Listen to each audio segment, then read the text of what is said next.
on Transport and Public Works. My name is Dalen Mitchell. I'm the chairperson of this standing committee.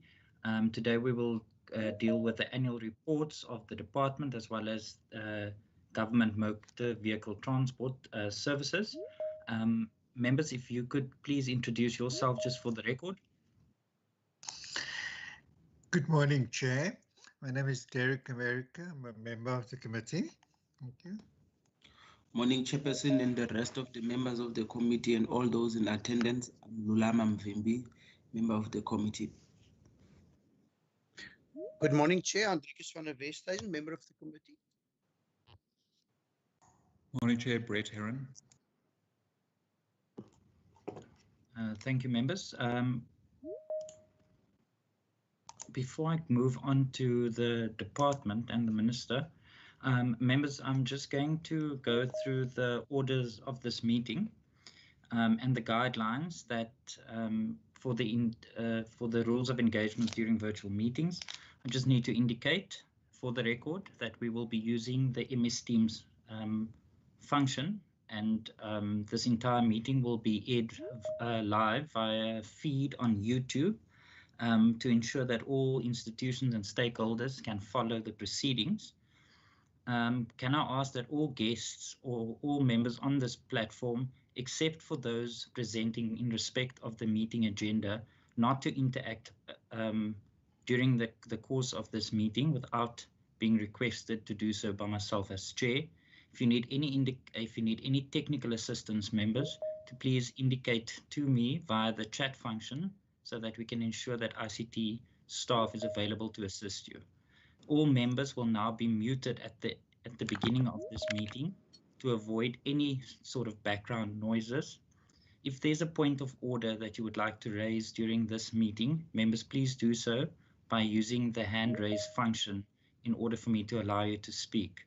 Can I please ask that all video and audio please be switched off to ensure the quality of the connection, with the exception of when the minister, a member or an official is speaking. You may then put on your microphone and video. Minister, I'm going to allow you to introduce yourself just for the record. Thank you, Chairperson. Good morning, members, and good morning, colleagues. I am Bongos Matigizela, the Provincial Minister of Transport and Public Works. Thank you and welcome, Minister. HOD, I'm going to allow you to introduce yourself just for the record, and then also just to give an indication of who is joining us on behalf of the department on this in this meeting. I'm not going to allow all officials to introduce themselves now in order for us to get through the very long agenda that we have today. But once you speak, I will then provide you an opportunity to, before you make your presentation, to introduce yourself. HOD. Good morning, Chairperson. Thank you very much, and to the members. Jackie Gooch, HUD Transport and Public Works. With me in the meeting, I have a number of officials, as you'll see, across the different parts of the department, including the officials to respond to the GMT report, as well as then the DTPW report across our finance section, the road section, transport, strategy sections, and public works. Thank you, Chair. Thank you very much, HOD. Members, with your indulgence, I'm going to go straight into the first presentation or the first annual report, and I'm going to table the GMT report. But before I do that, I'm going to allow Minister HOD, if there's any opening remark from your side.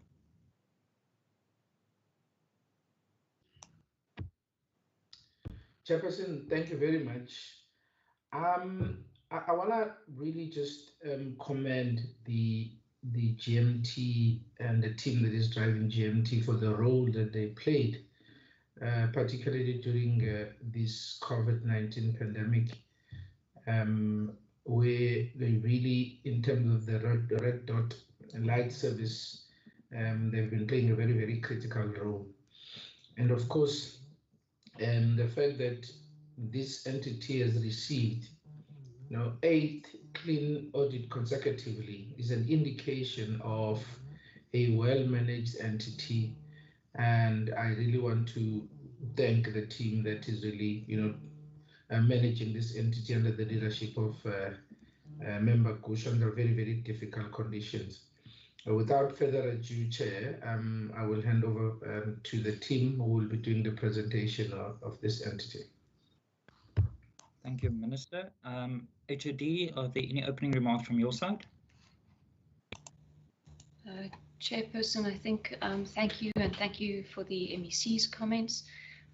The entity, as Minister said, I think has done a tremendous job in terms of the management. You will see from the contents of the annual report as well an indication of a team committed to reducing and keeping its costs as low as possible in order to bring about efficiencies and benefits for the clients that it serves. You will see an increase in the revenue side of this particular entity, but a certainly lower increase from a cost point of view, which I think also adds to an entity that is well managed, and that certainly the department is really proud of.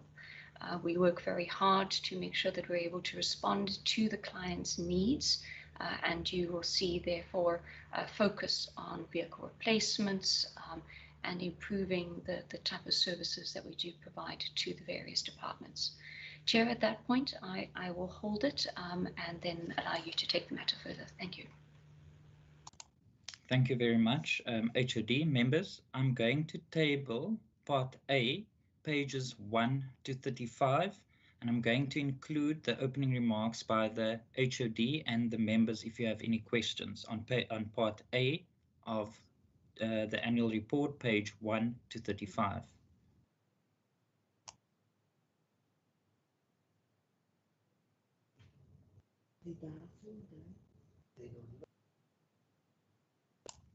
Members, are there no questions in Part A? Can I, Honourable van der Westhuizen?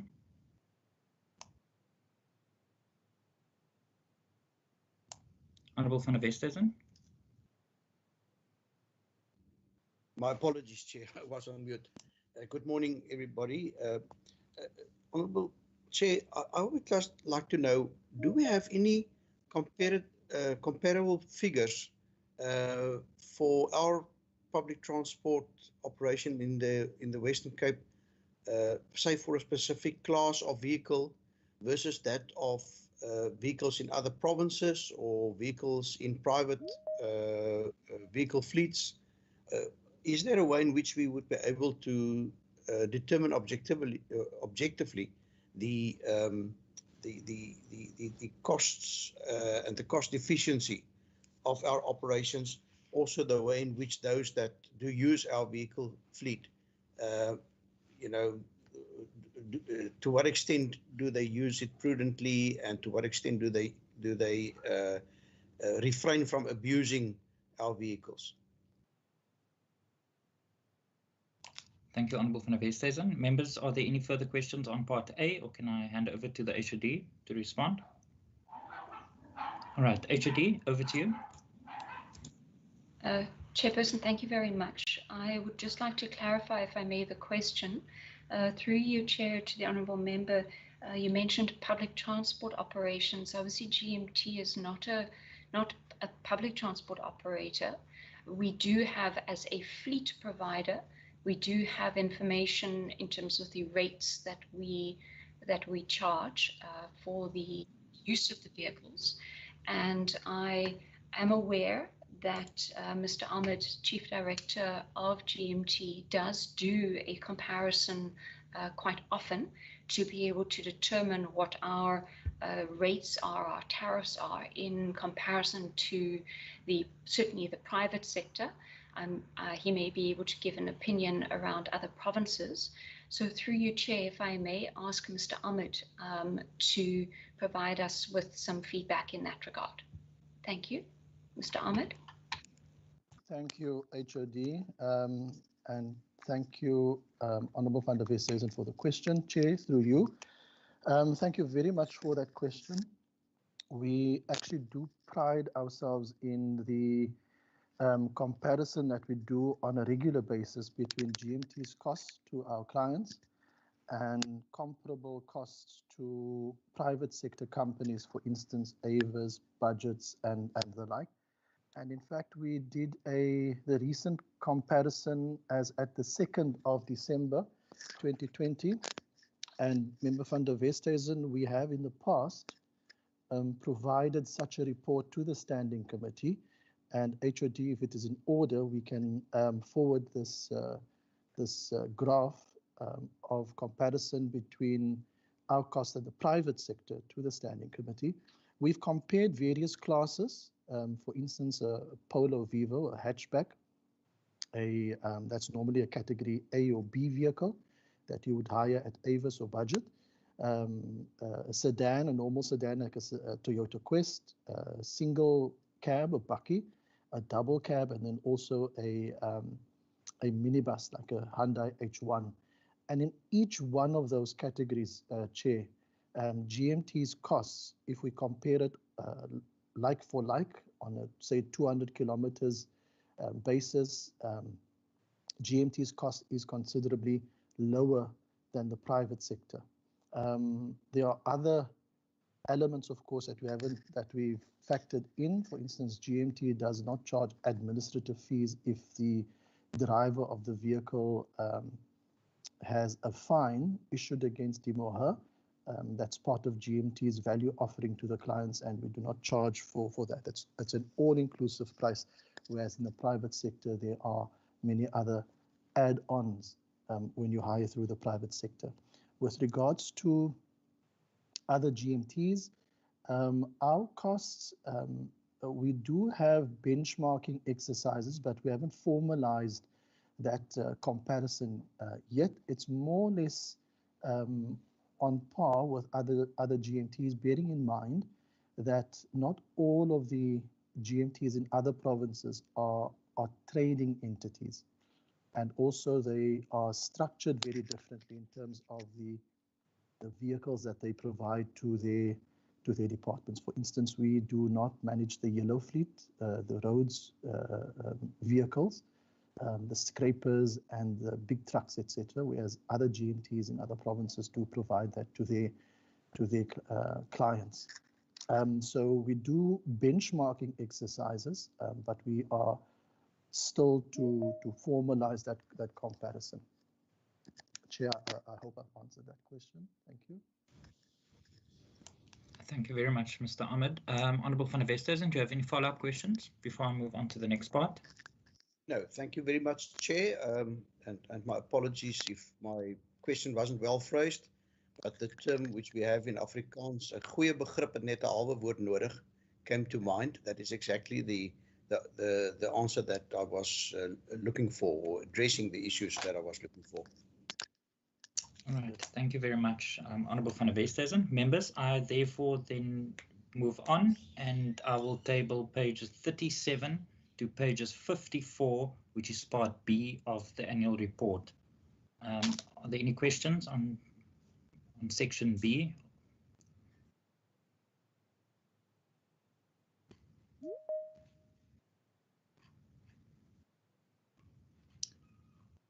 If not, I'm going to move on to Honourable van der Westhuizen. Is that an old hand? Honourable Mvimbi, I'll see you now. Correct, Okay. hello. All right, Honourable Mvimbi. Yes, thank you, Chairperson. Just in terms of page 57, there's just the issue of the Honourable Mvimbi, my apologies. We're not at. I haven't tabled page 57. Oh no, sorry, apologies.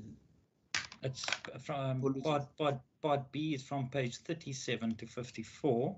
Sorry, apologies. But it doesn't look like there's any other questions, so I'm going to allow you to continue. Okay, thank you, Chairperson.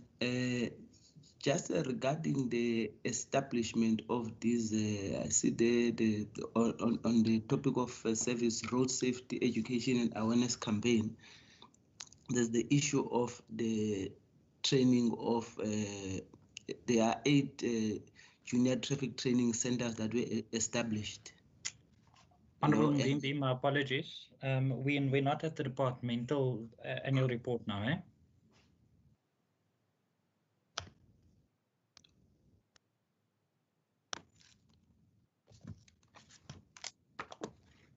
Honorable Mvimbi. Apologies, Chairperson. Okay. Are there any colleagues? Are there any questions in Part B from pages 37 to 54? If not, I table pages 86 to 113, Part D of the annual report. Any questions?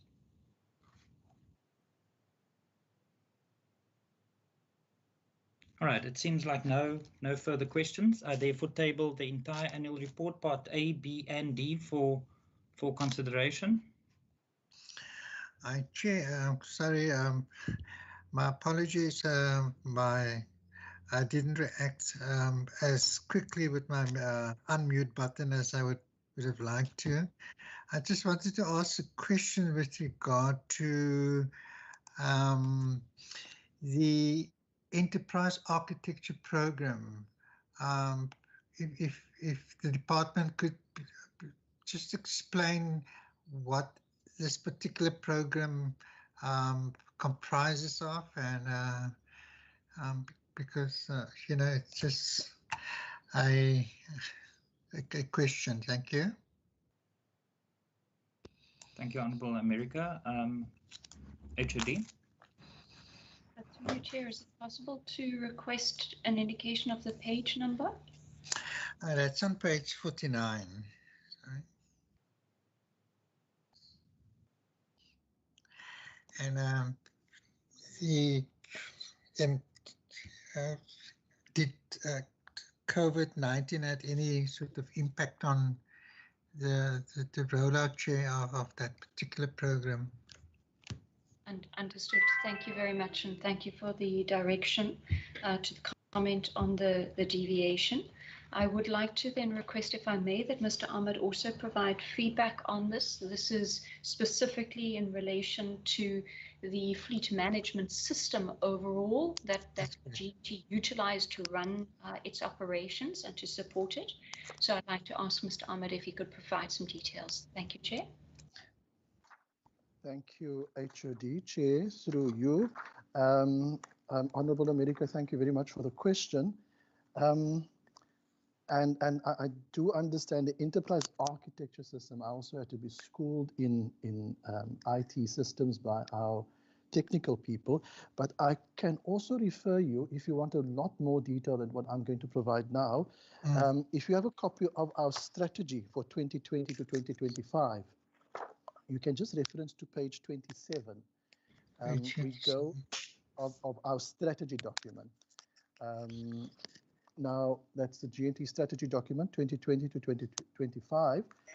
The enterprise architecture, in basic terms, looks at all of the systems required by GMT to run its operations. So it looks at the business strategy of GMT and then couples the business strategy to the processes, the technology that is required, and the people required to implement or achieve that strategy. So it is really looking at all of the technology that we have in GMT and making sure that all of the technology is able to talk to each other through a consistent architecture design. That's as simple as I can put it, and how I explain it to myself when I speak to when I try to explain it to myself, actually.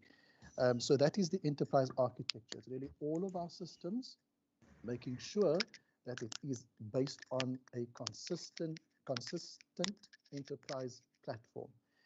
But like I said, through you, Chair, if you do want a little bit more detail in our strategy document on page 27, there's a bit more detail on that and a nice graphic to explain it also.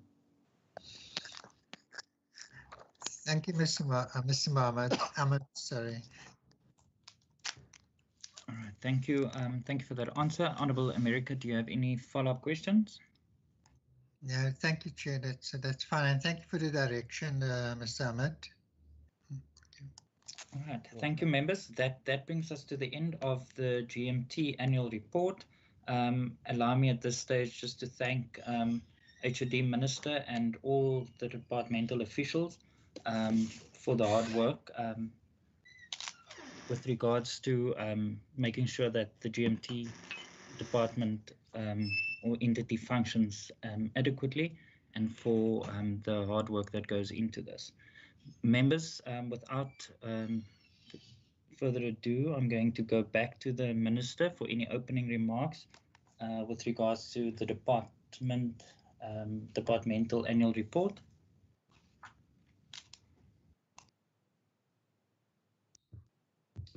Thank you very much again, Chairperson. It's been a very challenging year. I mean, I think we have been talking with the Standing Committee on a number of occasions about what transpired this year, and I do want to really thank the HOD and the team for assisting to navigate through this very, very difficult year. And of course, it would be remiss of me, Chair, not to start by thanking the HOD for flying the flag of the Western Cape government high after winning, the Batupele Awards and the department under her leadership, which is an indication of a department that is well run under the team that is really working very, very hard to make sure that as the government of the Western Cape and as a department in particular, we deliver service to the people of the Western Cape. And of course, a very difficult department, given the fact that it's an infrastructure department, and to win, I mean, again, to get, 8 clean audit, consecutively is another, feat that really need to be commended. And of course, the contribution of this department to fight COVID-19 pandemic, making sure that we really build the infrastructure that was needed on record time. And we remain on the high alert, of course, given the fact that we are seeing the resurgence on these cases, and we will be working tirelessly as a department to make sure, Chair and members, that we support the efforts of the Premier and the Department of Health to make sure that we really provide much needed infrastructure. And of course, the team will, under the guidance of the HOD, will delve into some of the issues that were raised, during our debates around how we spend the budget, given the fact that we had to give up some of the money. You are aware, Chairperson, that this department is one of those departments that will be severely affected by the budget cuts, which are happening across the country. And of course, some of the money that we had to give up is because of that budget cut. And of course, the issues around the delays in some of our infrastructure projects, given the fact that when the president announced the lockdown on the 26th of March, that many projects had to ground to a halt for at least 4 months, which did have an impact, of course, in how we were supposed to deliver in some of those infrastructure projects. So without further ado, Chairperson, I want to end by saying that it's going to be a very, very difficult next 3 to 5 years for this department, because you know that when you plan infrastructure projects, you have to make sure that you have a secured budget for the entire duration of those projects. And the uncertainty that we are seeing because of these budget cuts, making it very, very difficult for us to plan these multi-year infrastructure projects, because you can't plan a project when you don't know what's going to happen on the 3rd year. And the economic impact that we are seeing is likely to continue. And while we know what is the indicative allocation that we will be getting in the next financial year, for example, but there's no certainty that we will be getting that indicative allocation that we should be getting as a department. So we will have to make changes as we go along in terms of our budgets, and it's going to be very difficult because we have a responsibility as the infrastructure department to create jobs and make sure that we get our economy off the ground. So Chair, these are some of the challenges that we will be grappling with as the department. But I have confidence in the team under the guidance of HOD Gooch. And as we have done in the past year, which has been very difficult, we will continue to make sure that we do what we can with what we have in order to continue providing much needed services in the people of the Western Cape. Thank you, Chair. Thank you, Minister. HOD, any opening remarks from your side? Thank you, Chairperson. Perhaps then just to give some details in the year that's passed. The department had an original allocation of in the order of 8.5 billion rand. With us spending 99.9% of the budget, it meant that there was 10.4 million out of an 8.5 billion that was not spent. And you'll see the reasons for that contained within the annual report, some of which were for transfers to be made to municipalities on the basis that they claimed it in the roadside, and if they don't claim, then the funds are not forthcoming. We over-collected on our revenue in the 1920 financial year in the region of about 240 million rand. And that we are then using to try to offset when the Minister spoke in his opening remarks about budget cuts that are coming in the MTEF. We have utilized that and asked for it to be allocated into the future years to try to buffer us and reduce the extent of those particular budget cuts. I also then need to acknowledge and appreciate as Minister has said, in terms of the eighth consecutive clean audit, understanding that our department is supply chain intensive with hundreds of projects on the go at any given point in time. And the fact, therefore, that our supply chain team, as well as the officials in the line function that ultimately are there to manage contracts, to ensure and progress the whole supply chain process, I think I need to acknowledge their hard work and their efforts. I also think, Chair, that while it falls outside the reporting period, it is acknowledged in our annual report, and I do need to acknowledge it today, that we unfortunately had 3 of our staff members pass away due to COVID in July of this year. One person, director, responsible for our road safety management, and 2 members within our roads teams that we do also, and I wish to acknowledge their contribution to the department over all the years. I think, Chair, the rest of the content we'll deal with as the questions arise from the members.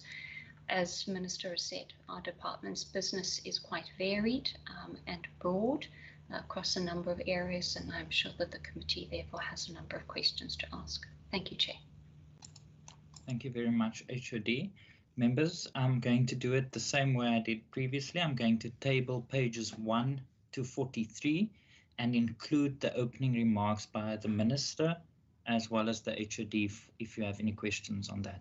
So pages 1 to 43, part A of Transport and Public Works.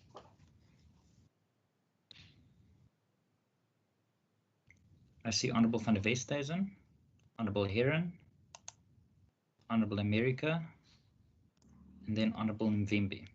Members, can I please ask, in order for us to allow everyone an opportunity to ask or pose these questions, can I please ask that in round 1 you limit it to 5 questions, and I will then provide you another opportunity thereafter.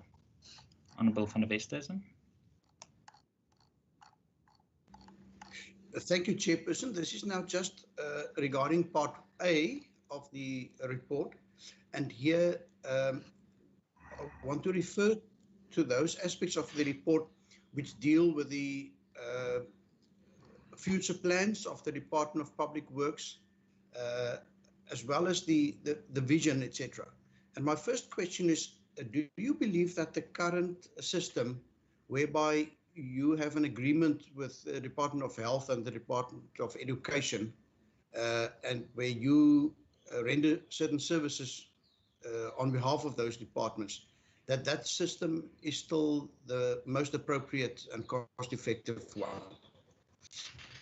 Then, Chair, my second one, and you will know that last week when we dealt with the budget, I had some certain questions, and I tried to relay the frustration that many people currently have with the motor vehicle licensing system, etc. Since then, I've also learned that from a statement by the City of Cape Town that the number of terminals seems to be a problem. There seems to be a problem with the eNatus mainframe computer system, which seems to be often down, etc. And my question is just, you know, the City of Cape Town said that they are working with a service provider to try and improve the situation. What is the Western Cape doing as from province's side also to try and address this problem? Because, Chair, I cannot stress enough the frustration out there in the field, and unfortunately we as a provincial administration are often blamed for the long queues, etc. Because I think, you know, quite often people want to shift the blame to others, but whichever way, it is unfortunate, an unfortunate situation which is not reflecting well on public service delivery.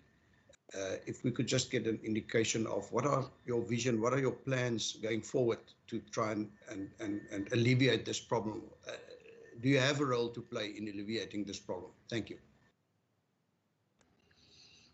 Thank you very much, members. Before I move on to Honourable Heron, I've posted a note in the chat function. Can I please ask that you reference the page when you pose the question? Honourable Heron. Thank you, Chair. I was just looking for the page number for one of my questions. I'll start with page 21, where reference is made to the replacement of the Western Cape Land Administration Act by a Immovable Asset Management Act. And I wonder if the department can just advise on what the progress is with drafting the new act and what the intention is with replacing the Land Administration Act with a new act. What are we trying to achieve and what are we changing? Then there's in this section, I just want to get the page number for you, page 22, around property partnerships. There's some description of the partnership or the proposed partnership around Founders Garden. If we can get an update on where that is, whether a developer has been identified or what the process will be. Will it be similar to Conradi, where the site will be made available to a developer?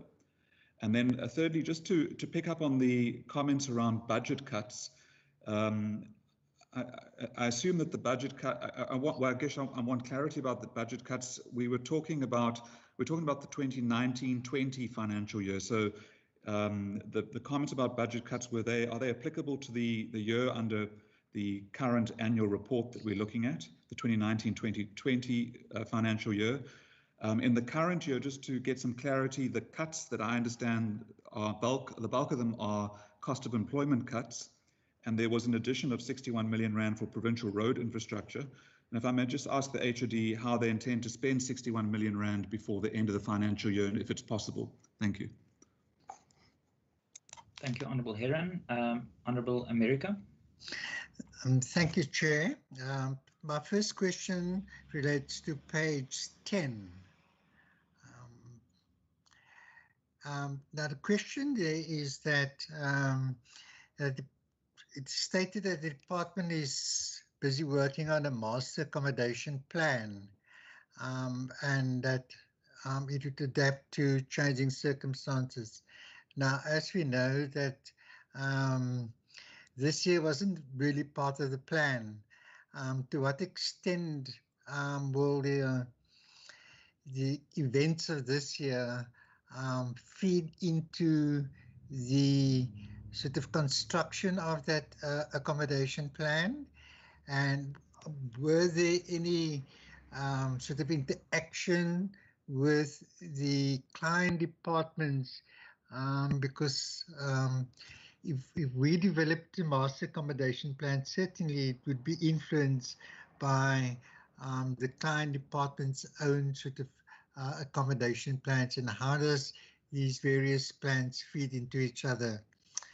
And then secondly, Chair, on the next page, page 11, reference is made to a pilot project that's being rolled out in the Overstrand municipality with regard to the integrated transport hub. Can we get a sense of what the pilot project is all about, and where in the process, given the events of this year had sort of impacted on the rollout of that particular plan?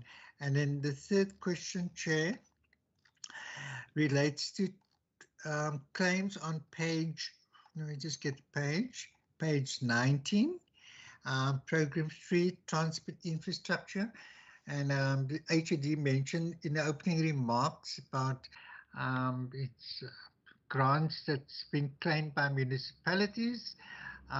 It is stated that some municipalities did not finalize the infrastructure products as planned and could therefore not claim their subsidies.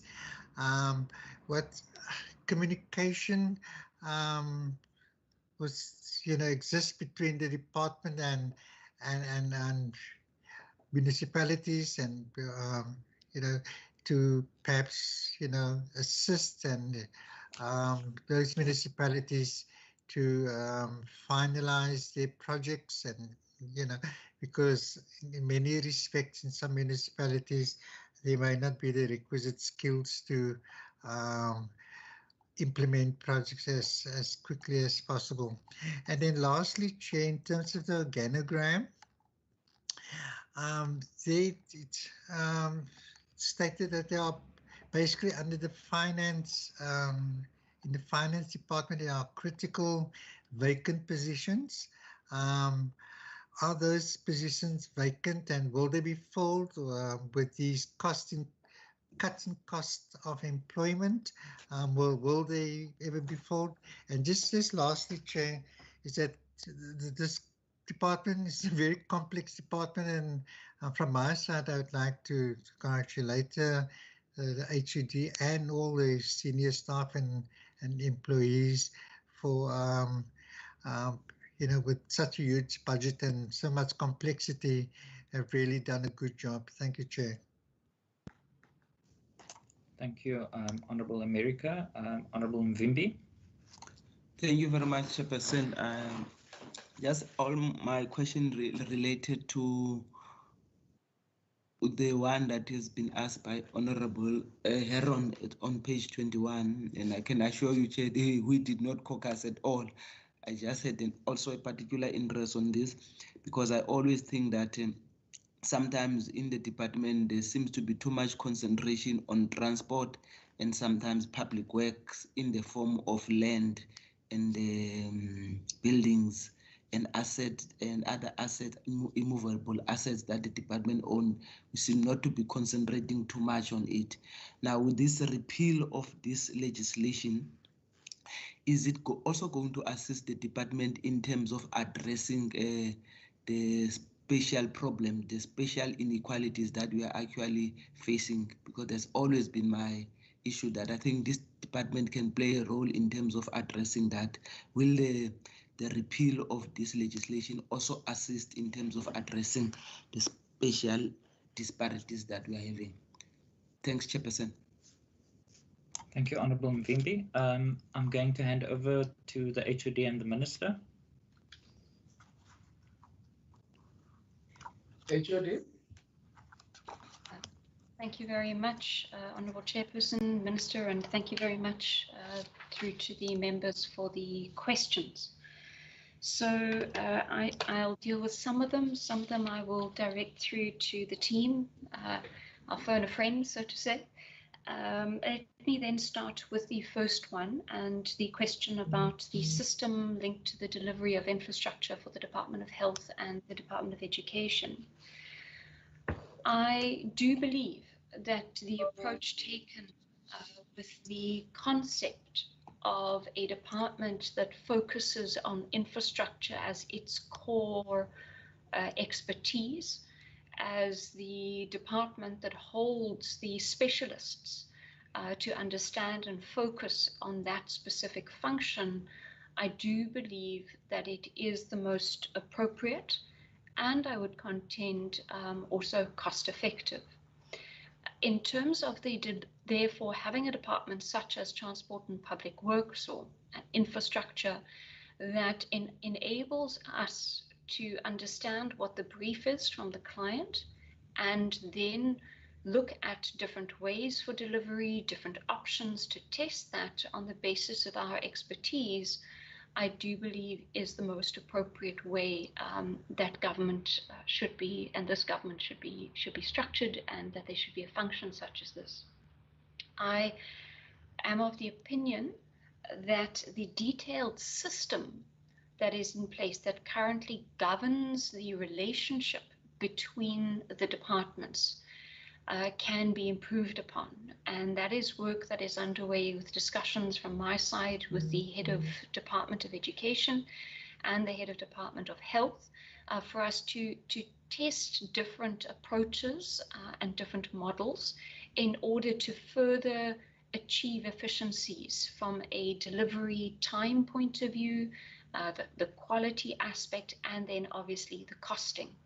It is important that we don't stay in, let's say, the previous systems, which in itself I think were put in place to try to respond to certain problems, but actually haven't done so sufficiently, and therefore there is room for improvement. There is always room for improvement in any particular system, but I do think that it is the most appropriate.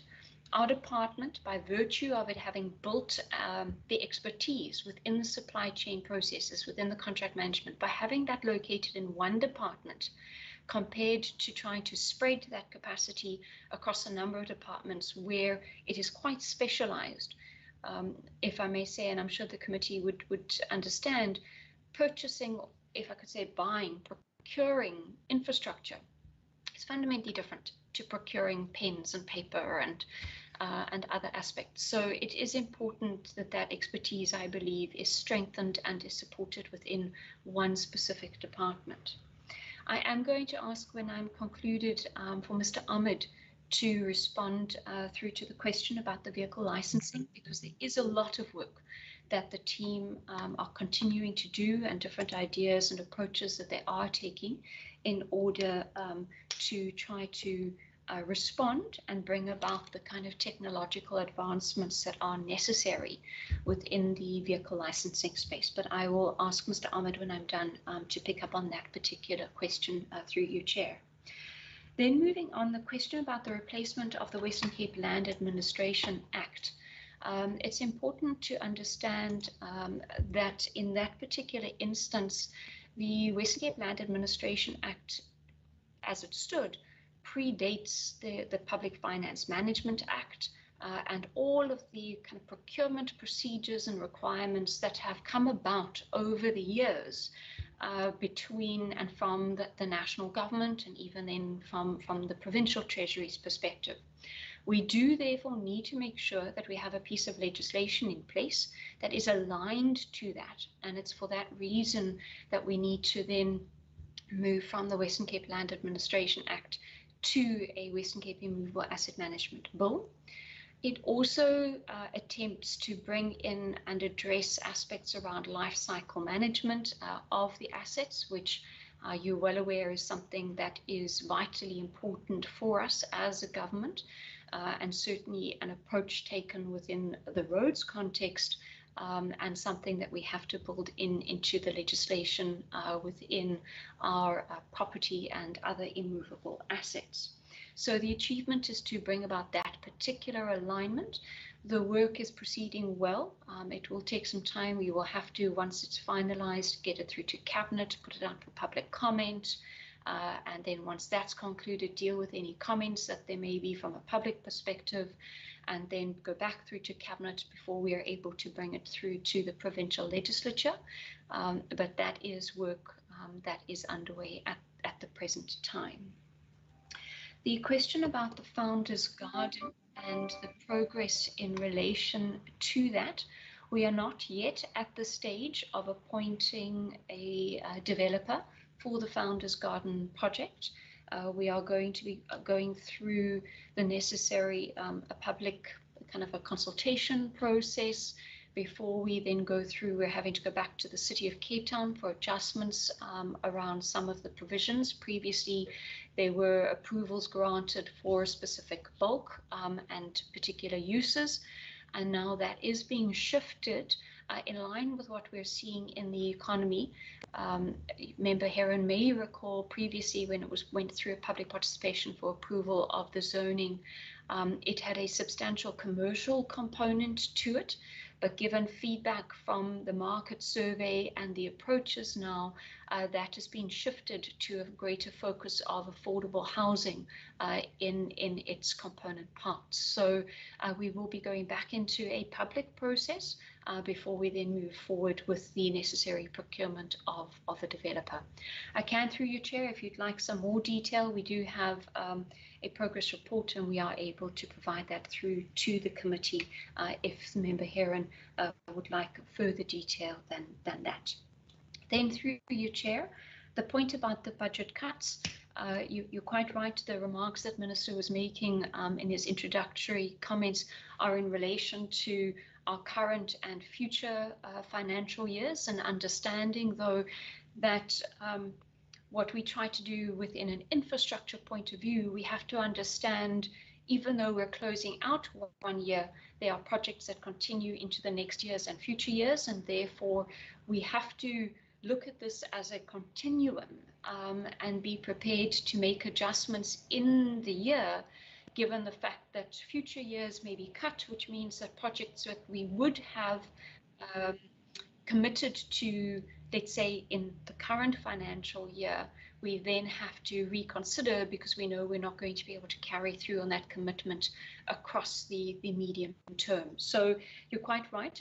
Looking back in the year under review 1920, there were clearly cuts that were made when we put the budget on the table for 1920, but not cuts in year in terms of that particular process. The 61 million rand that has been allocated in the current financial year as the, through you, Chair, I know that's just responding to the current year and we are looking back, but I can indicate that the roads team do have a plan to take account of that in their current programming, and have had to respond at very short notice, as you well know, to deal with that within the in-year to be able to spend. The question then through you, Chair, so the question then moving on to the master accommodation plan, I can say absolutely COVID, we had almost completed.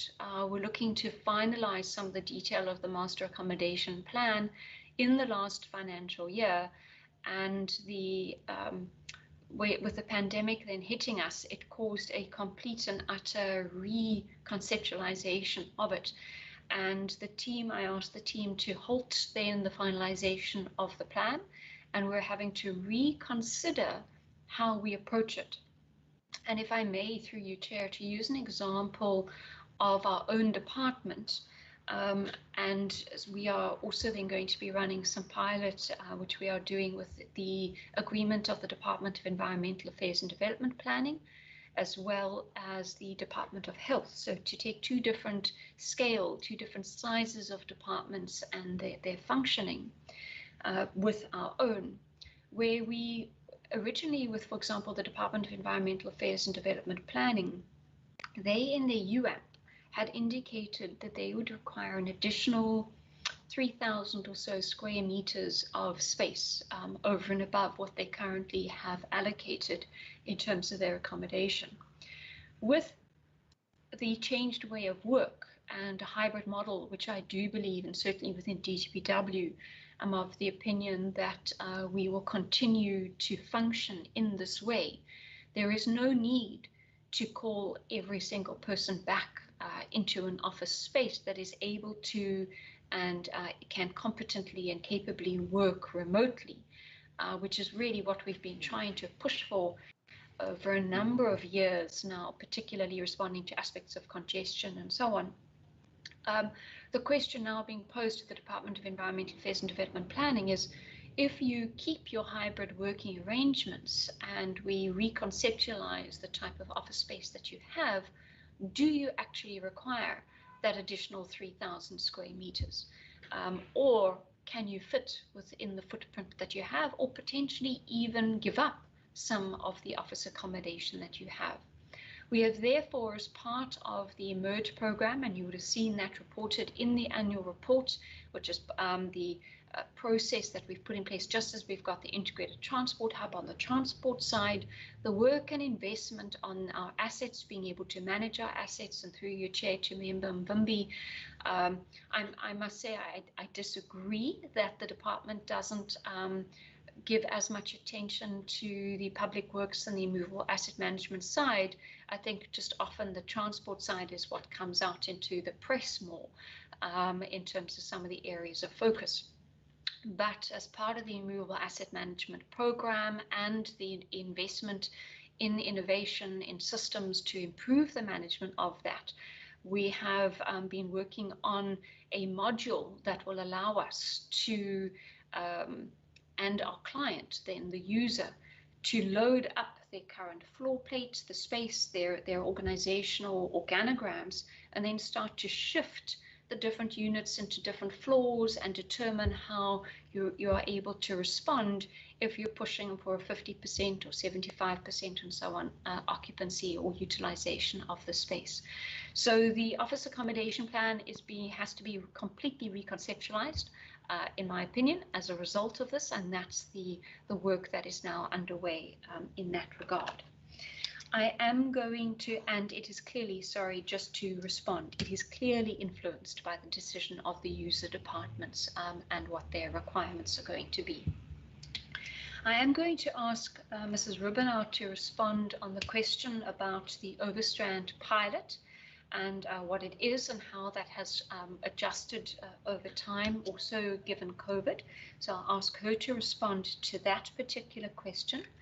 As far as the underspending and the question then with the municipalities is concerned, through your chair to Member America, it is linked to the fact that the department, in terms of the roads ordinance, subsidizes on an 80-20 split the municipalities that may do some maintenance work on the proclaimed municipal main road or their proclaimed roads. Within that, the municipalities haven't spent any money on the particular maintenance or on maintaining that particular asset, and therefore are not able to claim the 80% that we allocate. When we do our budget, of course, it's ahead of the municipality's budget and ahead of their program, given the fact that they start in July. And therefore, we put a provision in, generally a relatively small provision for the various municipalities, should it be necessary. They therefore, as I say, haven't spent anything and haven't claimed anything. The question about the critical vacancies, particularly the senior posts on the organogram within the financial management branch, through you, Chair, it was my intention to advertise those particular posts a couple of years ago. I can't recall whether it was with this particular committee or our previous standing committee, but where we had indicated our intention to be able to create some time for staff within the department to gain experience and a variety of exposure in different areas, so that there are also opportunities internally for the department, as we've expressed before to this committee. Certainly my view is one where we have to and should be growing our own timber, and we should be looking to progress staff and people within our department. I think it builds for a strong organization. Given the COE cuts now that we have been informed of going into the future financial years, we have been informed that only those posts that were filled prior to a particular date or as at a particular date, and therefore posts that had already started a recruitment to a specific point would be funded. These ones are not part of that particular group. So if I wish to, and if the department chooses to pursue the filling of these positions, and certainly I think a couple of them are, as you say, quite important, I will have to then agree, and the department will need to agree as a team, which posts we forego and then don't fill, or make sure that are not filled as people potentially leave the organization, retire, and so on, in order to create the funds that are necessary for us to allocate to these posts. So there's going to be a lot of very careful balancing that we are going to have to do and manage in the years that come. Then just a thank you for the congratulations and the point to the department. And then through your chair, the final question that I'll respond to before I ask Mr. Ahmed and Mrs. Ribbenau to respond. I've touched on the point through your chair of Minister Member Mvimbi's points that he made, and responded on the Western Cape Land Administration Act's adjustments.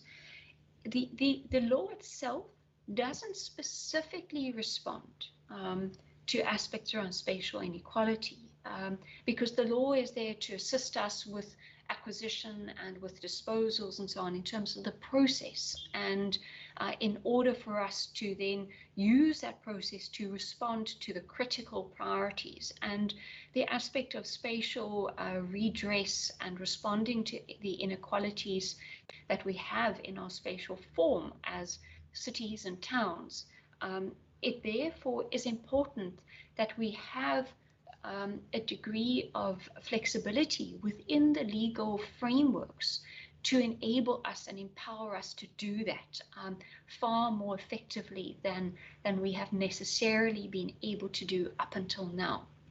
And so while the legislation itself is not specific to that, its aim is certainly to empower the department to be able to respond in terms of the processes of acquisitions and disposals and the alignment, as I've said before, of the PFMA and others. So it certainly will empower us to be able to deal and respond to that priority of the Western Cape government. Through you, Chair, therefore, I'd like to ask Mr. Ahmed just to pick up on the licensing matter, and then Mrs. Ribbenau on the Overstrand matter. Thank you. Thank you, HOD. Chair, through you.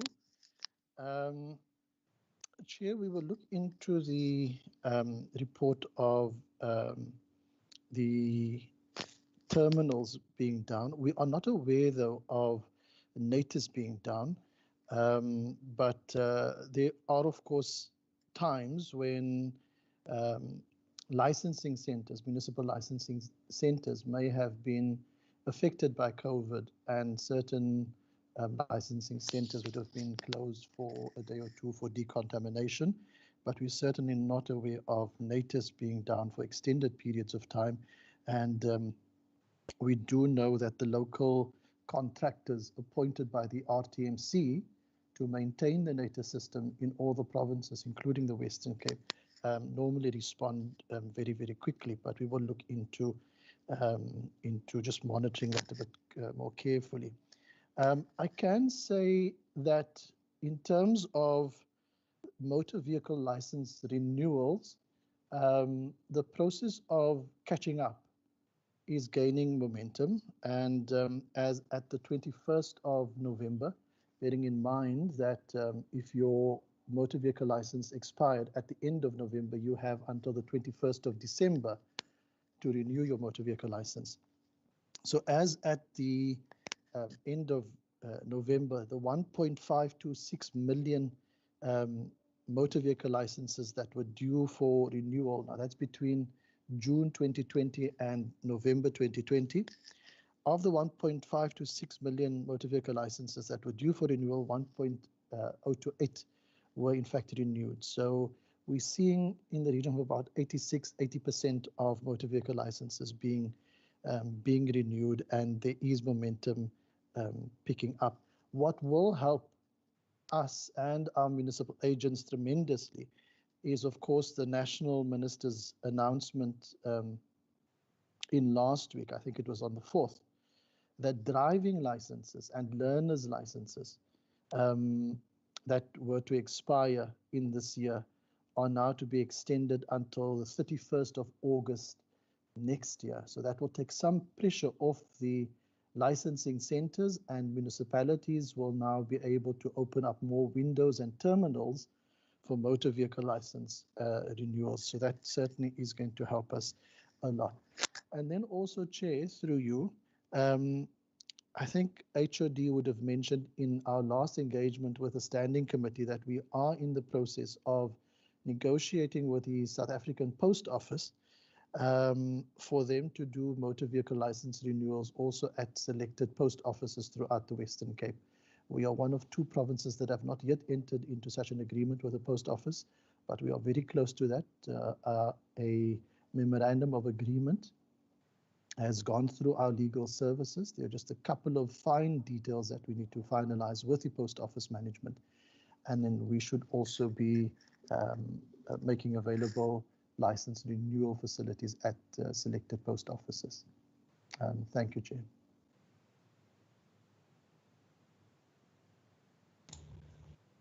Deirdre? Thank you, HOD. Through you, Chairperson.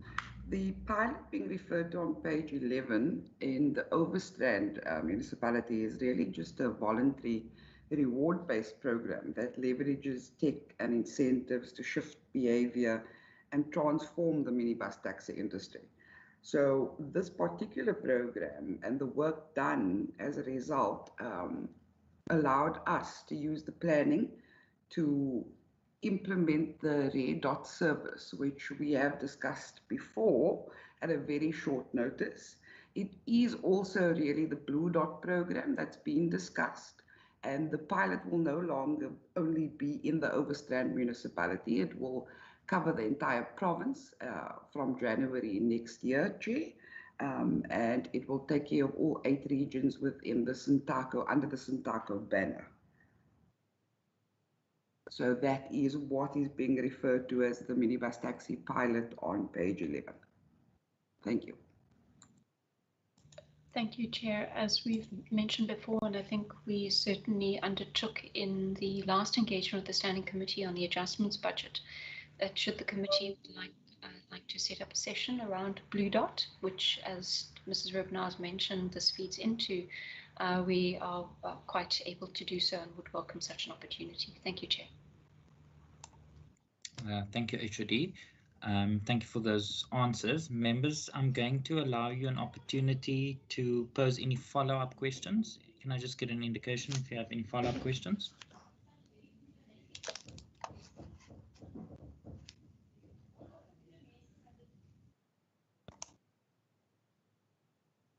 All right, it seems that there's no follow-up questions. Members, before I move on to part B, are there any additional questions, new questions you would like to pose in part A? If not, I'm now moving on to part B of the annual report. I table pages 44 to 163 for deliberation. Can I get an indication of any questions?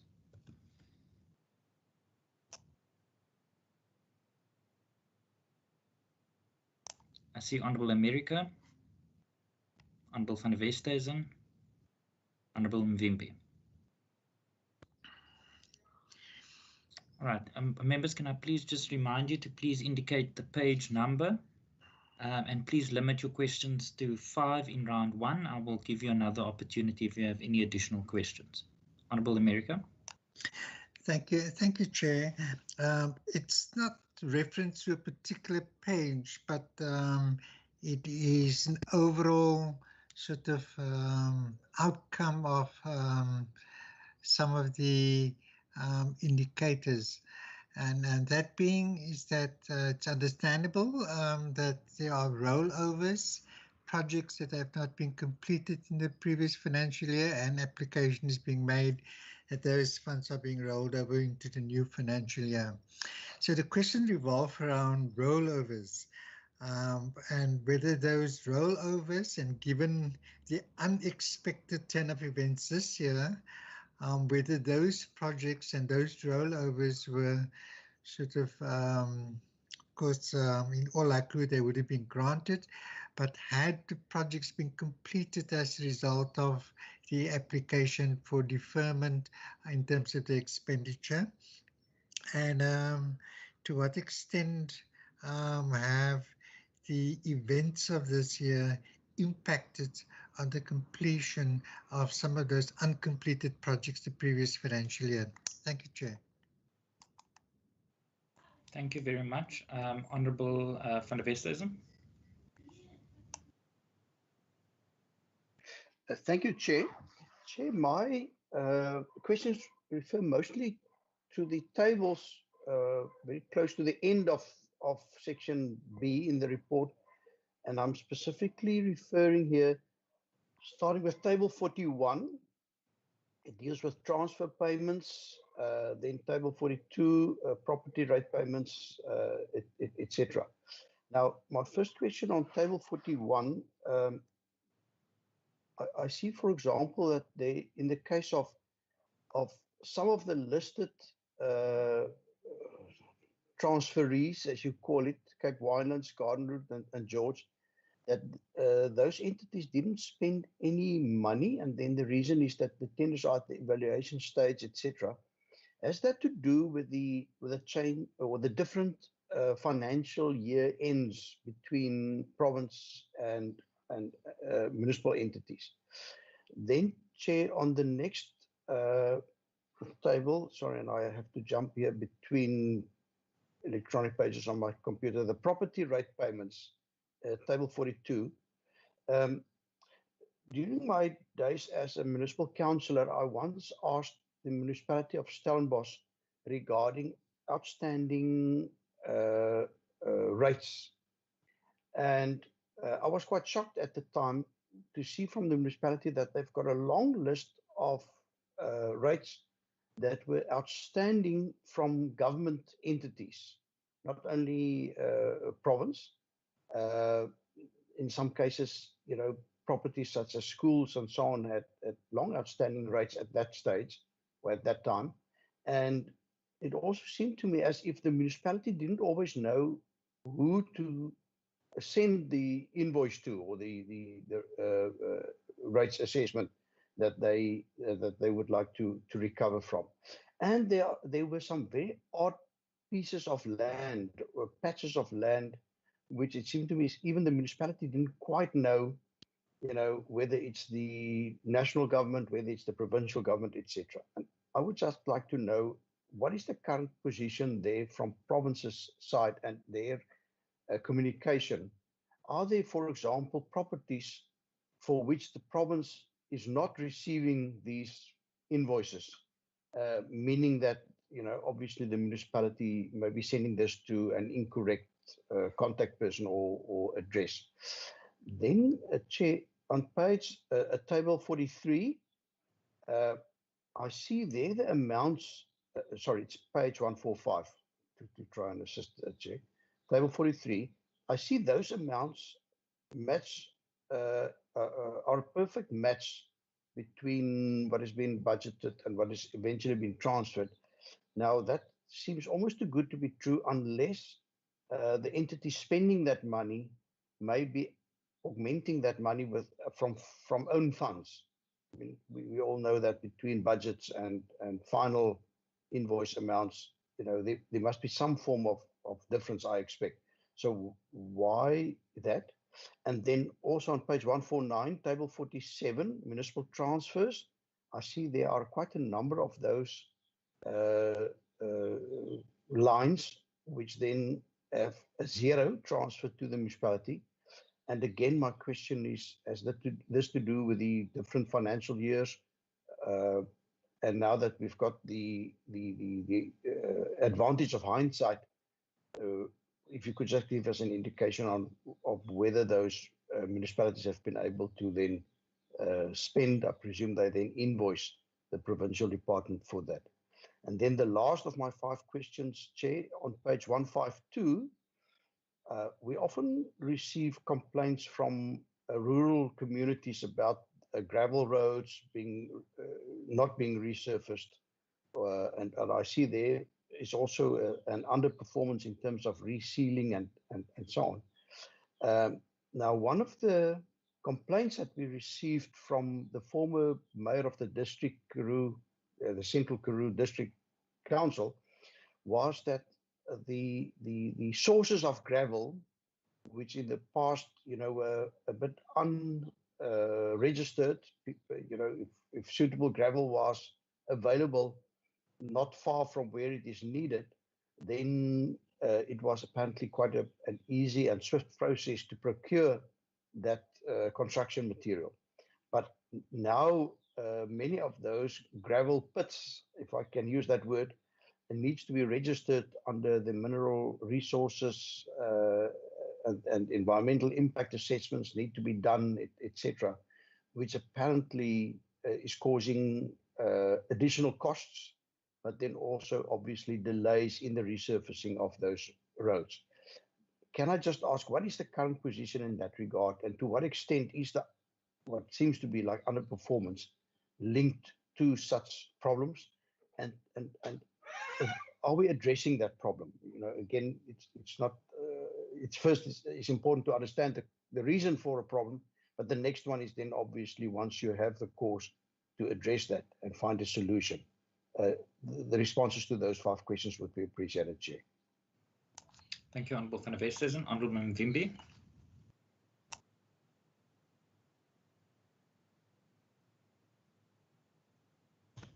Thanks, Honourable Chair. I was just struggling to get to the mic.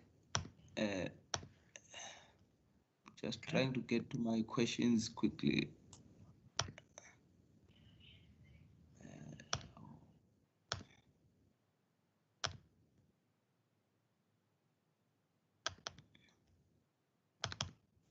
Sorry, Chair, will be okay. Thank you very much, Chairperson. Just maybe a couple of questions, Chairperson, on this. I'll try to stick to the numbers that you've guided us on. If you go to page 57, Honourable Chairperson, there's the mentioning of the junior traffic training centers. I see there's quite a couple of those actually in all our districts, and there was one extra in the Garden Route as well as in the Overberg. And maybe what were the criteria that we use into establishing this and seeing that there seems to be other regions that are actually having more than the others, and maybe what might have been the reason for that. Maybe it might have been the demand in the area. So I don't know, it might be good that if you can be just enlightened on that. Then on the issue of, if you go to page 58 until page 59, on the issues of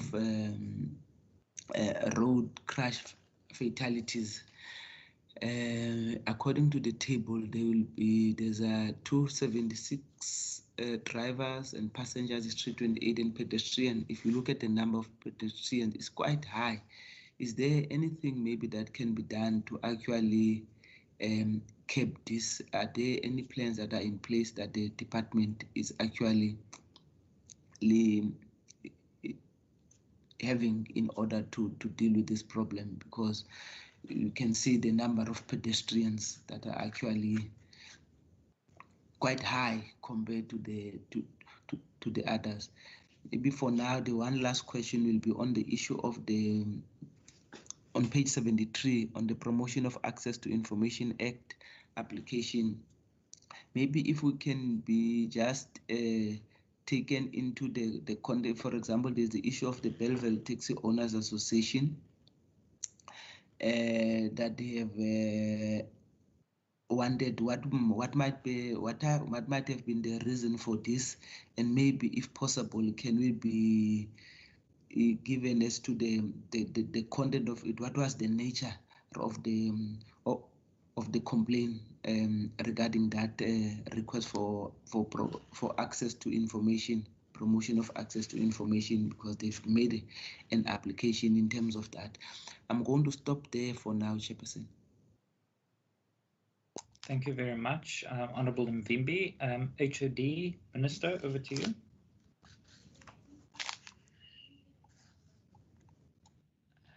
Thank you, Chairperson, and to the members for the questions. Again, some of them I'll direct through to the team members, if they wouldn't mind, just to take note as we go.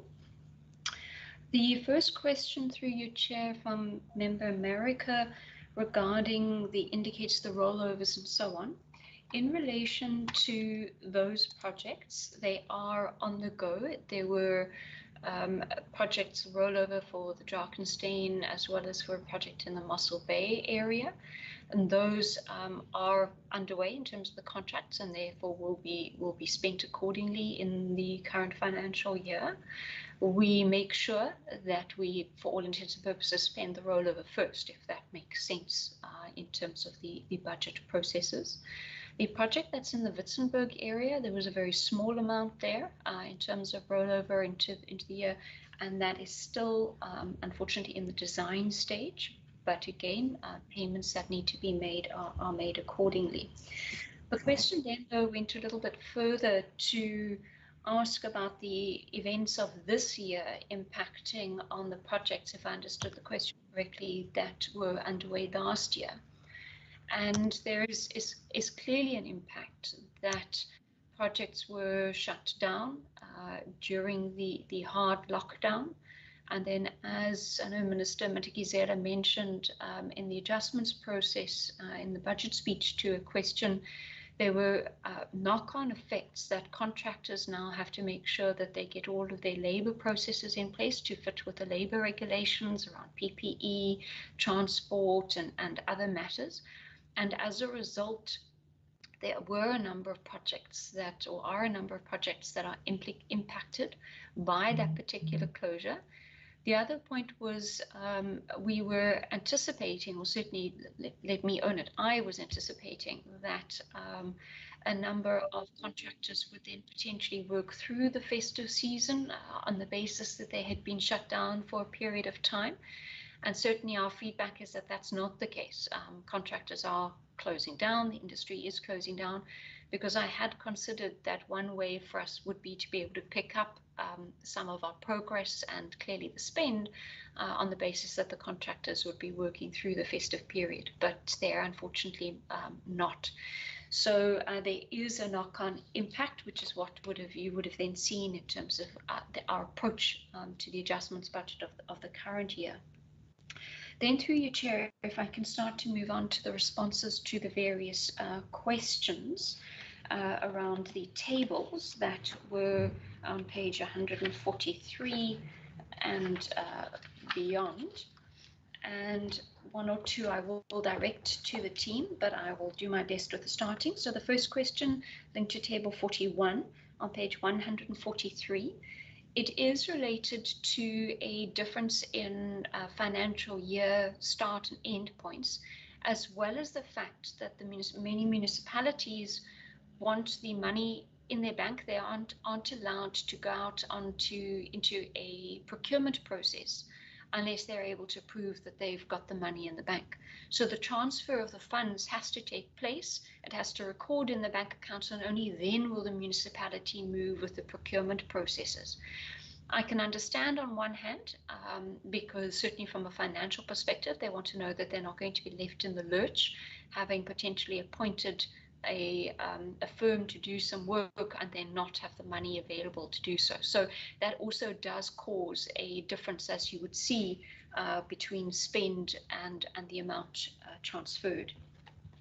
Moving on to your question linked to table 42 and the property rates transfers, I am going to request that Mr. Shane Hindley give some feedback about the processes and indication of what we receive from the municipalities.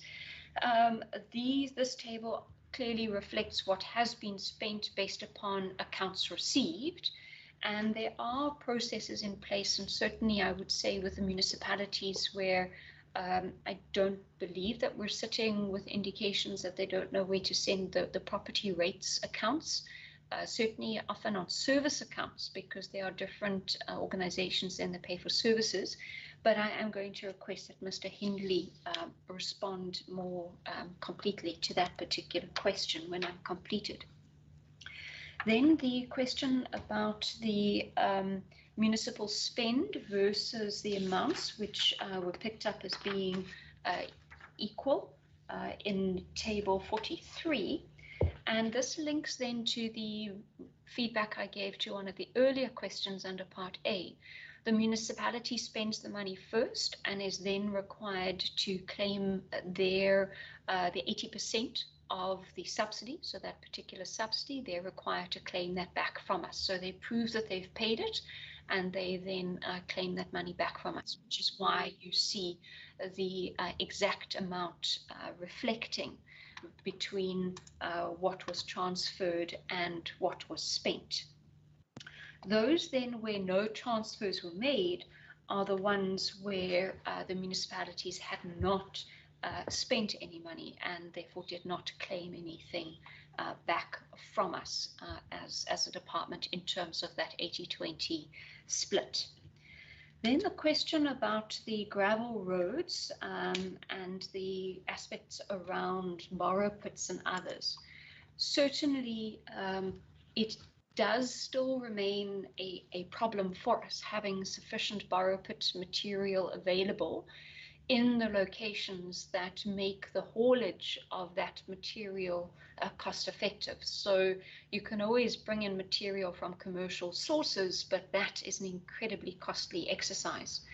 And through you, Chair, to member who the point is here, you've mentioned it, that they need to be registered. We have to go through environmental processes, mining approvals, the expropriation of those particular sites. We then also have to make sure that there are financial guarantees provided to the national government from an environmental point of view for the restoration of that borrow pit once it has been completed. And that is something that has taken and continues to take a substantial period of time to resolve. It's not easy to get everybody to agree on the mechanism, because normally the National Department would want cash, and clearly we're not in the habit of providing cash to another national department for them to hold on to from a budget point of view. We therefore have been trying to make sure that we can process such a financial guarantee through the provincial bankers and confirm that there would be a facility provided, because each guarantee that you have to have in place you pay for. Which obviously means that that's a substantial also expenditure item on our budget. So we are trying new things, and members may or may not be aware that we've invested and purchased, I can't even remember if it was last year or the year before, an inline crusher, so that we can actually then crush the material on site in the roadway to be able to replace the gravel material that is lost through usage, and therefore that is something that we are testing and trying and seeing how it works, and then potentially we would invest in more, because again then it provides us with a solution while we are then having to look at aspects around borrow pits and others across the province. I don't have at my fingertips the number of borrow pits that we do have and those that we are looking for in terms of intentions. But again, if the committee would like that information, we can certainly provide that. Then the question about the junior traffic training centres and the criteria used to establish those, I will ask Mr. Payne if he could provide some feedback on that after the response from Mr. Hindley on the rates aspect. The question then about the pedestrian fatalities through you, Chair, to Member Mvimbi. I'll ask Advocate Reinecker if he would provide some feedback on that particular approach and the work that the team are doing. And then finally, the PIA application and the question there.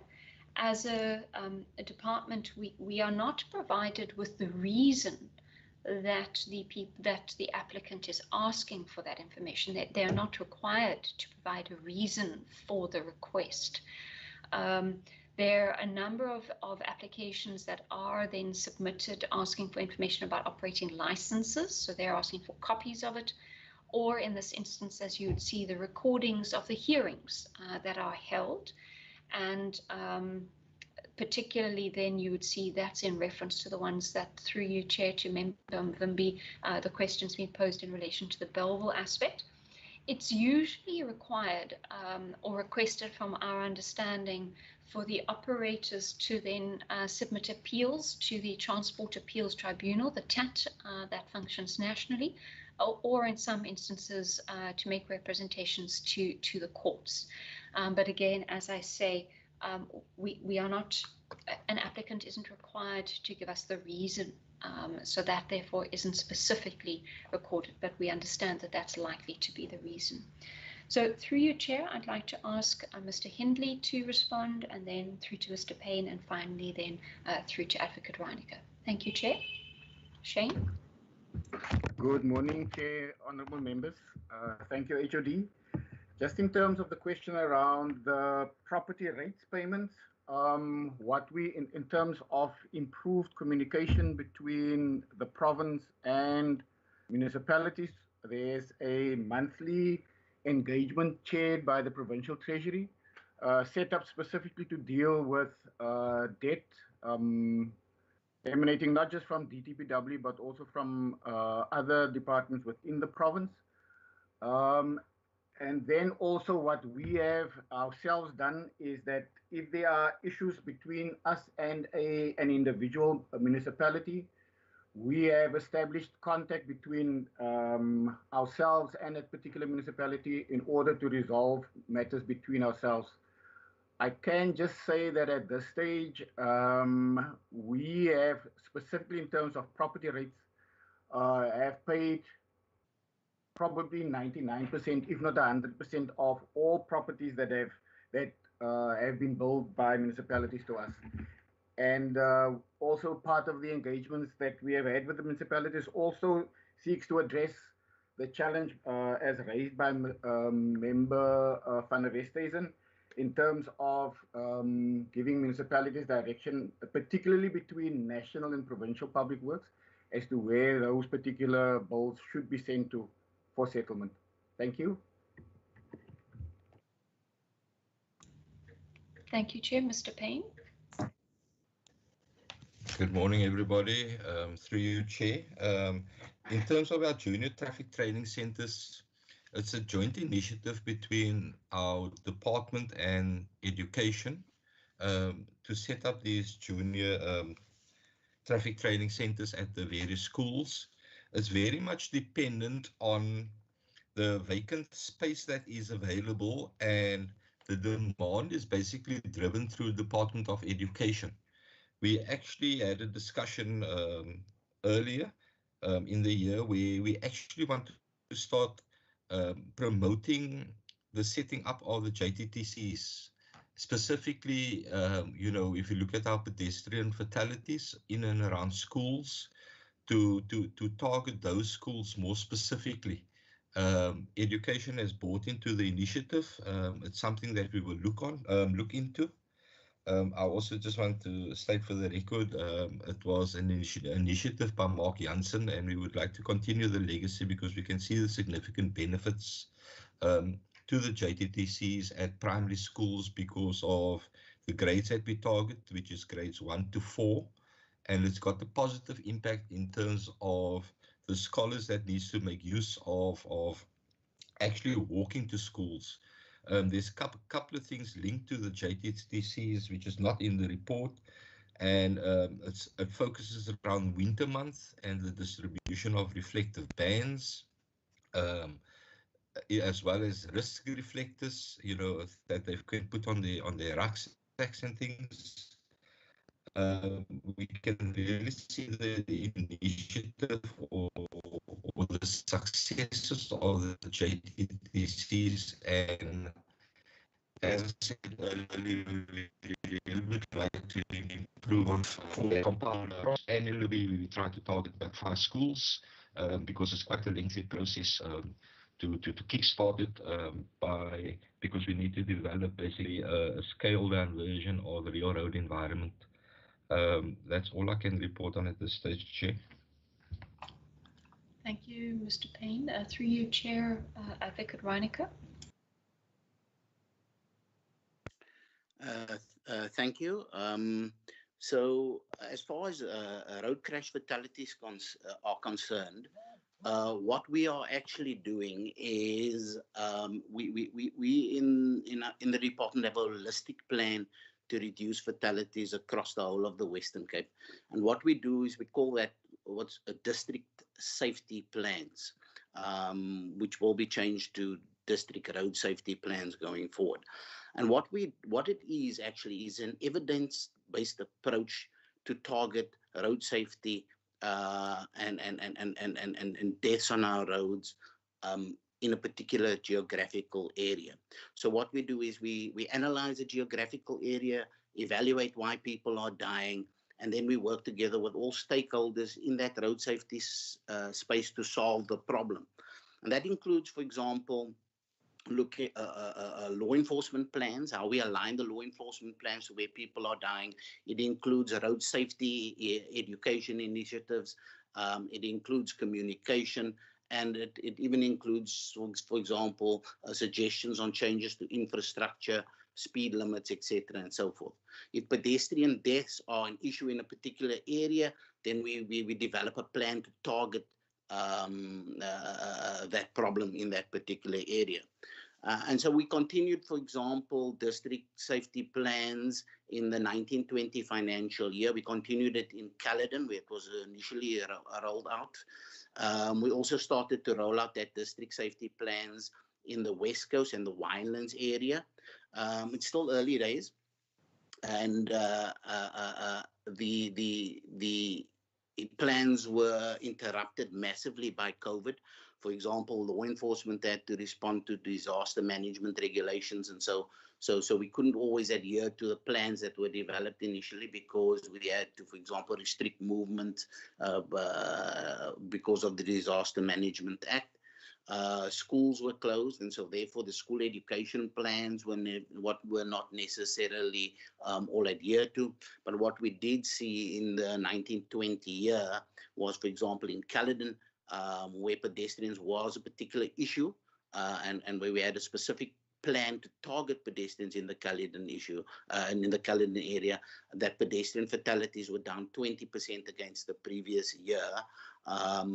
When we rolled out, as I said, in the West Coast and in the Winelands area as well, and in the West Coast, where we saw the weekend fatalities were particular problems, we targeted, for example, we had drunken driving operations and so forth, particularly targeting the Saturday night fatalities. Saturday night fatalities were down by 40% in the West Coast South area, and child fatalities were down to 0.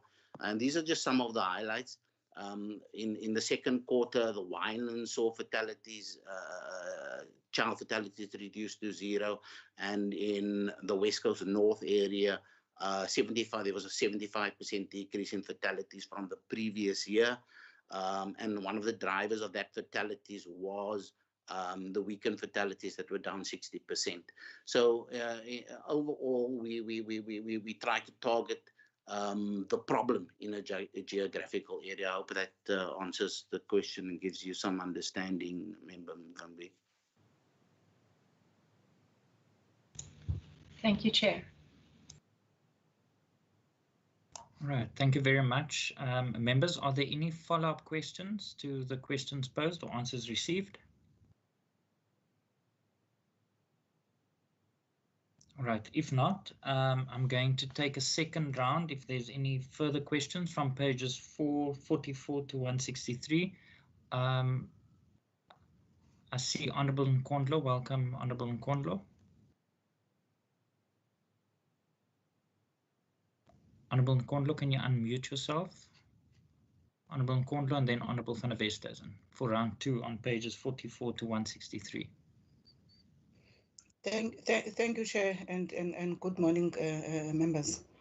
My questions, Chair, are on page 92 on sub-program 2.3.2.2.1 on the number of capital capital and maintenance projects completed. I think there it is reported that 50 were not completed, and also the contractor underperformed, is under business rescue. I think one is just reminded of this a situation actually previously reported on this committee around, you know, these big contractors that get these jobs. Remember, HOD in one of the previous annual reports would explain that some of the contractors would then get, I think, more jobs and at times unable to fulfill, I think, these obligations. Now, one wants to understand in this specific one, on this particular annual report, that how does the department deal with this particular situation, and aren't there any mechanisms that help the department to sort of, in their evaluation of the, you know, the ability and capability of a contractor to fulfill a project, both in terms of its financial capacity and otherwise, because one would assume that those tests or those assessments get to be done, you know, as part of your bid evaluation. So how does this particular situation, you know, come about when now the contractor has already been contracted and now is unable to sort of conclude on the project itself? And what are any measures that have been put on this particular contractor? You know, are there any punitive measures that would be taken against him, blacklisting, or what are some of the measures that are taken on such in this regard? My second question is on page 93. On promoting and facilitation of socio-economic development on the number of jobs created. So we are once again told there over 7,000 jobs were not created. And one is interested on this issue of the revised method of calculation. Because for me, the issue is, why was the original number or calculation method not correct? And I think also HOD would remember that we have been discussing one raising the issue of target setting, you know, when one looks at, you know, the strat plans or annual APPs that gets to be presented to us, you know. Now, if then, I mean, the correction was not correct earlier on, or when these targets was set, what's going to be done, you know, with those that didn't calculate correctly? And what perhaps maybe the HOD can explain this particular issue of method of calculation, because once again, I think these are jobs that the MECs, the Premier would come to the House as part of the State of the Nation, you know, promising citizens of these number of jobs, for them later on to be said that the method of calculation was not correct. My last one, Chair, in terms of the 3 questions, is on page 97 on table 27 on the EPWP opportunities. as it's reported there that more than 9,000 EPWP opportunities were not taken up because of requirement of additional supporting documentation to be uploaded as evidence. What does this mean? And in light of this provincial government, amongst others, always arguing reduction of red tape, and I would think that reduction of red tape can't only be about, enabling only businesses, but also those who are supposed to benefit. What are now these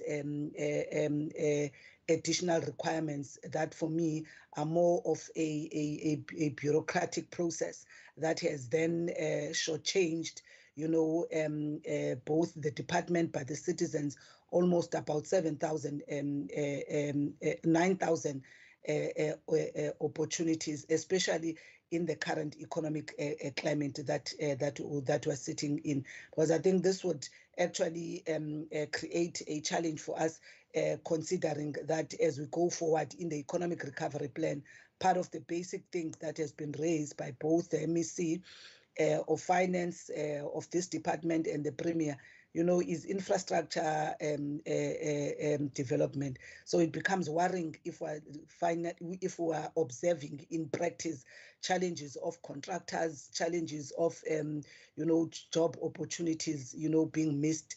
And I would like, I think, also the HOD to also provide us an indication in that regard.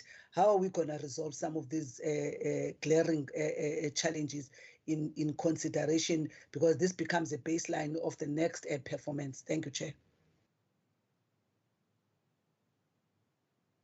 Thank you, Honourable Nkondlo. In the interest of fairness to all members, I've allowed 5 questions in round 1 for all members. So, Honourable Nkondlo, you are more than welcome to add if you have any further questions.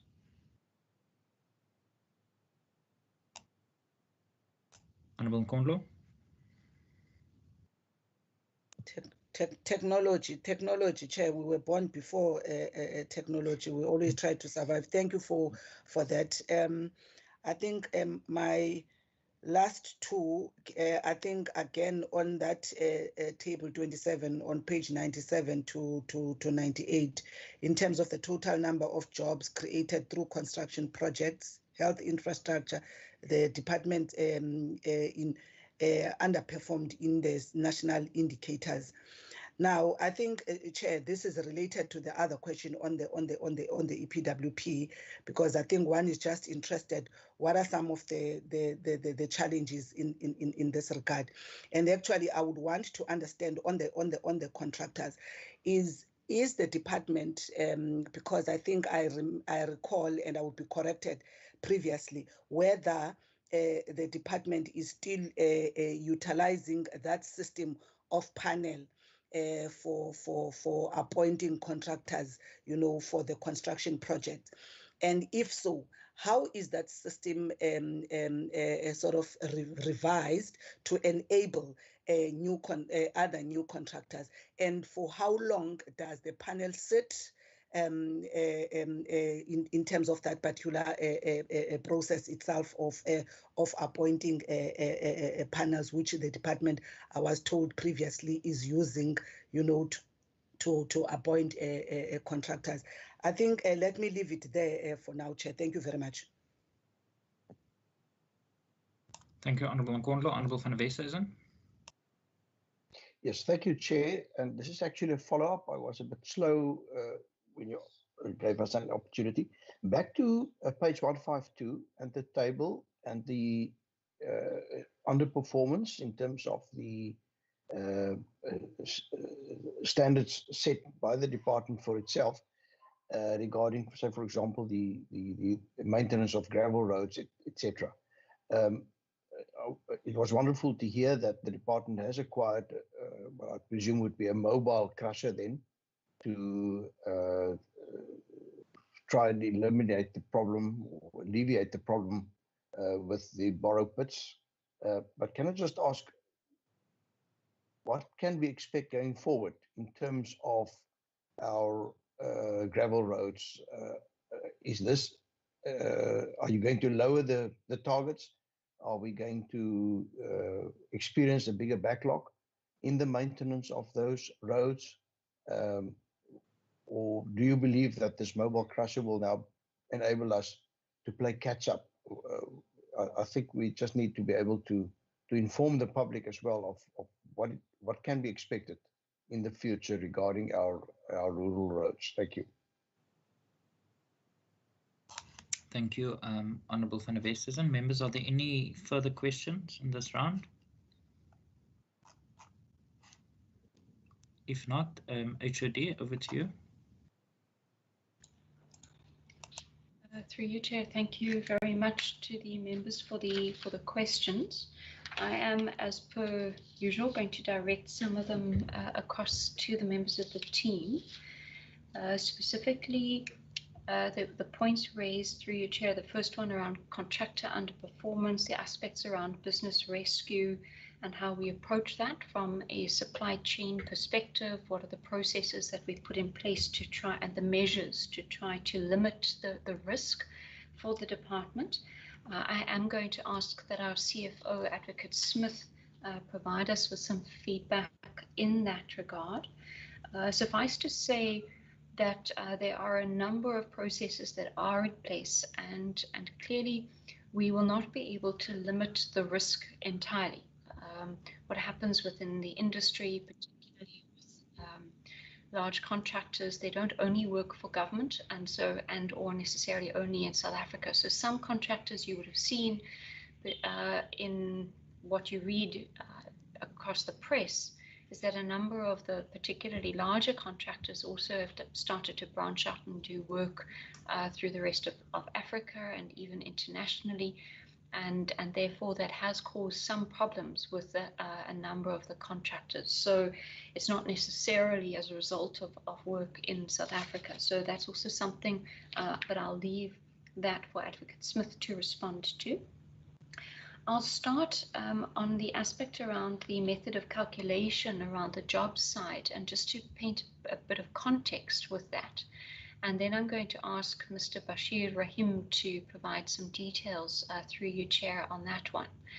The department, this particular outcome is actually as a result of issues that were raised by the Auditor General in the audit of the 18-19 financial year. And members may recall that it was noted in the 18-19 audit, which then had a knock-on impact into 1920, and we were unable in that process to then change the targets that were already included in the annual performance plan of 1920. So as a result, we were then informed that we had to just list as the reason now a different method of calculation, which came as a result of an indication through from the Auditor General and the process nationally. So I will ask Mr. Rahim just to provide the details and to explain that. But as a result, that's what you now see in the audit, the response on the performance for 1920, that there is a substantial disjuncture between what the target was and what the performance is. And that then also is what would have come through in the points around the EPWP and the additional documentation. And so through you, Chair, just to respond to that, it's not our department that stipulates what documentation is required to be uploaded onto the national system. Through you, Chair, members of the committee may recall also the presentation that was done by Mr. Richard Peterson around EPWP, and the national reporting system that is used requires certain documentation to be uploaded before it then classifies that opportunity as complying with the EPWP opportunity. So it's not to say that somebody hasn't received the opportunity or the work or been paid for the work that they've done. So that has taken place. Unfortunately, it isn't recorded on the system as an EPWP opportunity, which then does have a potential knock-on nationally when the National Department looks at its incentive grant and the allocation of the incentive grant, it's often based upon the number of work opportunities that have been created across the various provinces and across the respective departments. So because it then doesn't meet that criteria, there's a lower amount being needed. Certainly from our side, it's then meant that we have had to put processes in place to try to ensure that the necessary documentation is uploaded, that it's uploaded at source, so from the contractor side at the particular point where the work opportunity is created, and then put in place processes on our side to check it and to make sure, therefore, that it can be confirmed at that point, as opposed to waiting till the end, the project's done, dusted, contractor has left site, the person who had the opportunity can't be contacted, and we are then unable to access the additional information. But if I may, through you, Chair, I must agree that we talk about cutting red tape and we add more and more and more requirements in certain areas, which on the one hand I can understand are also as a result of an audit that was performed nationally on the reporting system, and where it was found nationally a substantial number of kind of ghost people who didn't exist, who were loaded as receiving opportunities, people who, when they matched it to the Home Affairs data, were actually found to have passed away, people who were receiving grants. And remember, one of the points to EPWP is that you wouldn't normally or shouldn't be receiving a grant, so you don't kind of double dip. And I can therefore understand why there are additional documents and requirements that are in place in order to try to limit a potential abuse of that system. But it does put a substantial onus on all parties to be able to provide that information. The question about the contractors and the panel, which I think you may be referring to the framework agreements, framework contracts, I will ask that Advocate Smith include that in her response around the performance and the business rescue aspects, and what system we have in place to respond to those particular aspects. And then coming back through you, Chair, around the gravel roads and what can we expect in the future.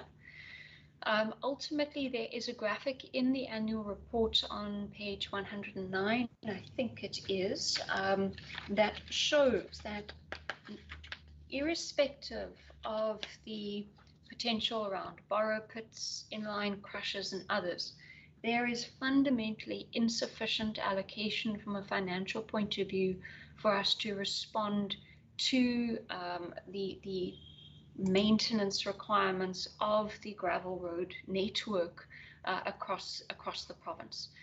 As a result, and we give priority to our surface network, as we've said before, where 95% of vehicle kilometers are traveled.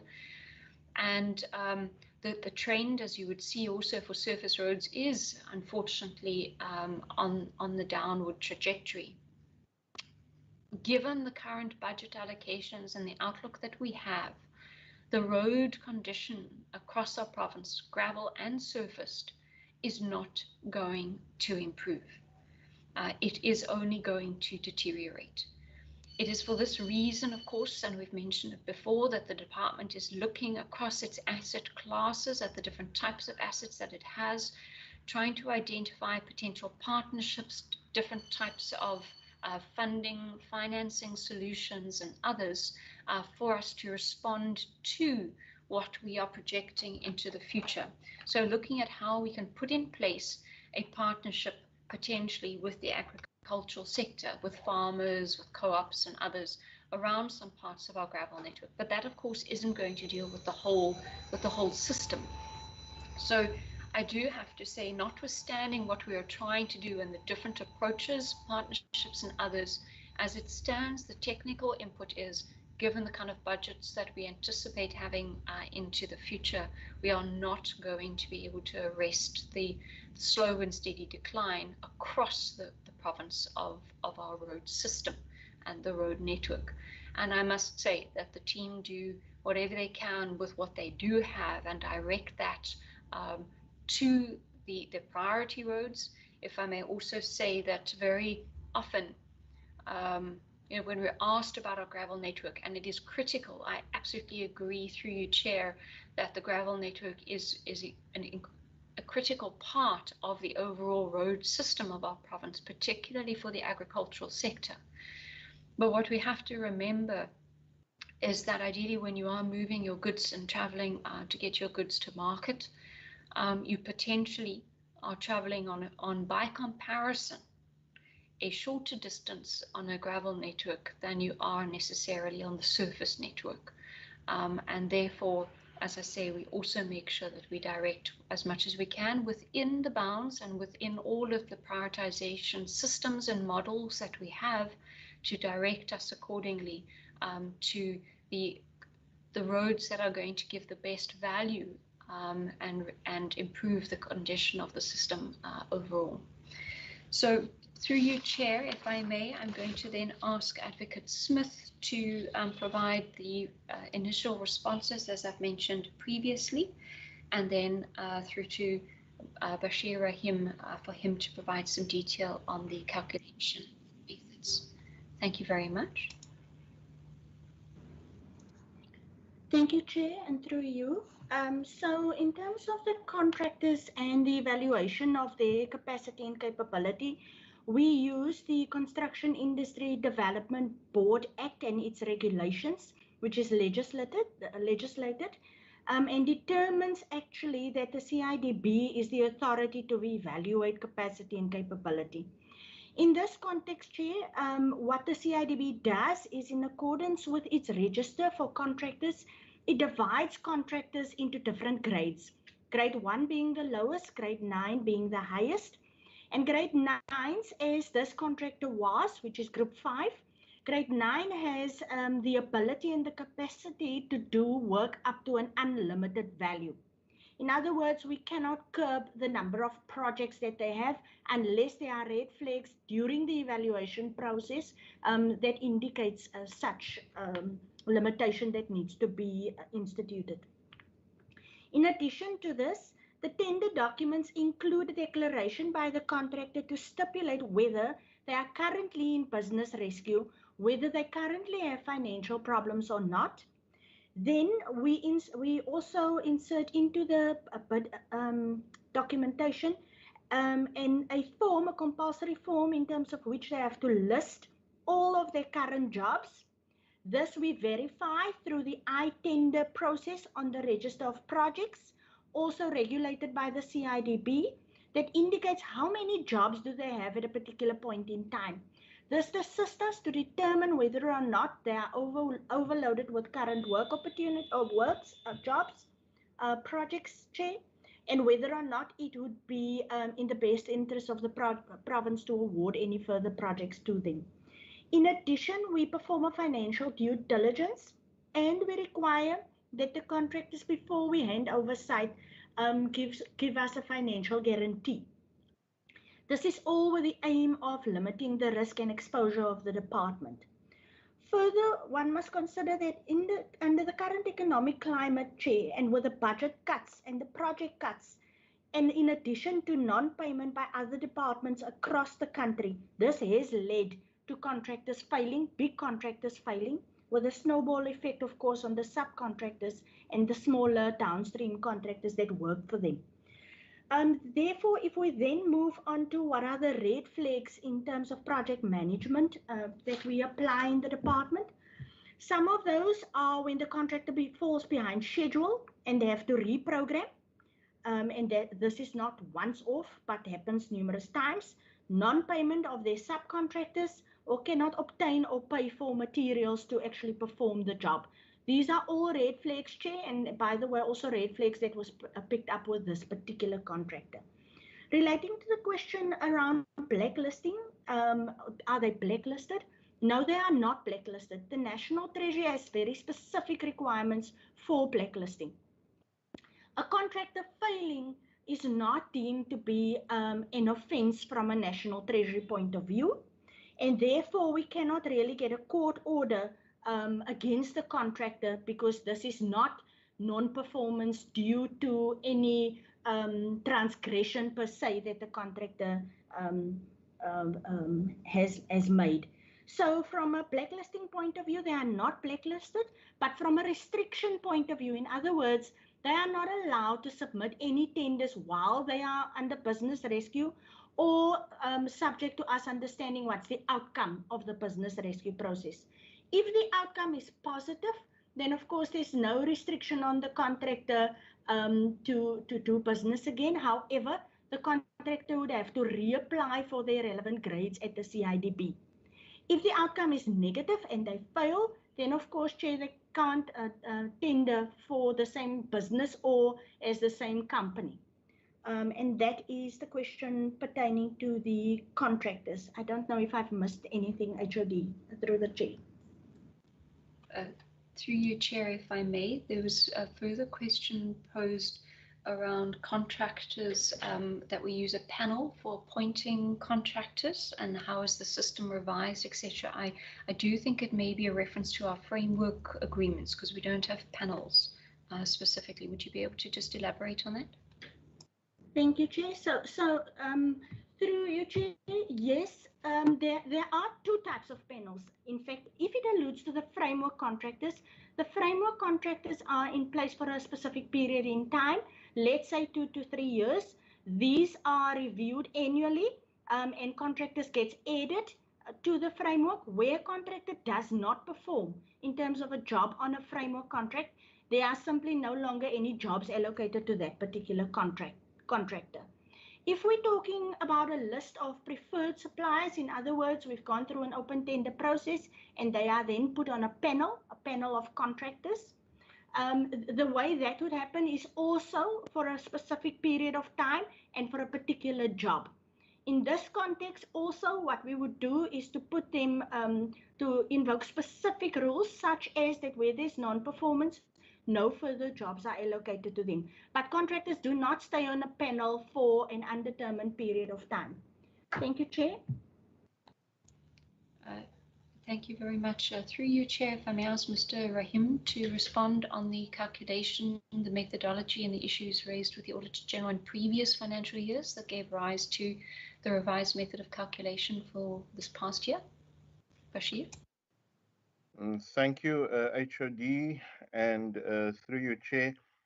The HOD is, of course, given a comprehensive background on this issue, but there are a few points to note in relation to the jobs created versus the EPWP work opportunities.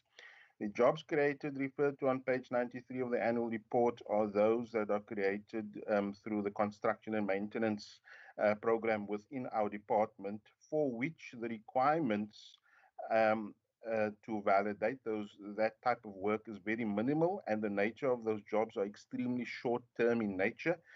They can be from as little as 1 day to a month or 2 months or 3 months and so on. Whereas the EPWP work opportunities that are recorded on the system, the requirements for that is much more stringent, and therefore you see the comment on the variance in the column which it says additional supporting documentation required. In previous years, we have actually consistently been recognizing the number of jobs created on the same method for the last couple of years, for which the Auditor General did not have an issue in the methodology that we used. However, in the prior year, they did have an issue.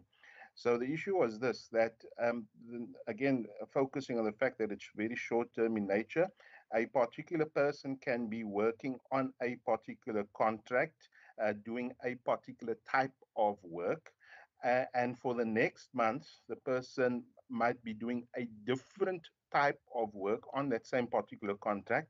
We have always, based on our technical indicator description, considered that to be different jobs, because it's based on the nature of the of these type of jobs that we actually create. So in prior years, if you worked on a different type of job, even though it's on the same contract, it was regarded as creating an additional job. So what the Auditor General did was they looked at our entire population of number of jobs created, and for those where they identified a particular person working on the same contract, albeit that they worked on different jobs, they considered that to be double counting. So we therefore had to go back and revise those numbers, and of course the APP target was therefore affected. On the EPWP side, the additional documentation required is that now, even though these are again sort of basic type of jobs in nature, the major additional documentation required is that you've got to have a signed contract with the particular person, as well as attendance registers and timesheets. So this requirement of having signed contracts and increased red tape, so to speak, has resulted in various possible work opportunities that have been created not being recognized simply because of the additional supporting documentation required. Last point is that if you want to see the real impact of these EPWP jobs, then the indicator that refers to the full-time equivalent, that actually gives you a clearer indication on the impact of society. I hope I've been able to answer the question. Through you, Chair, thank you very much. I think we've responded as much as we can. If there are follow-ups, thank you.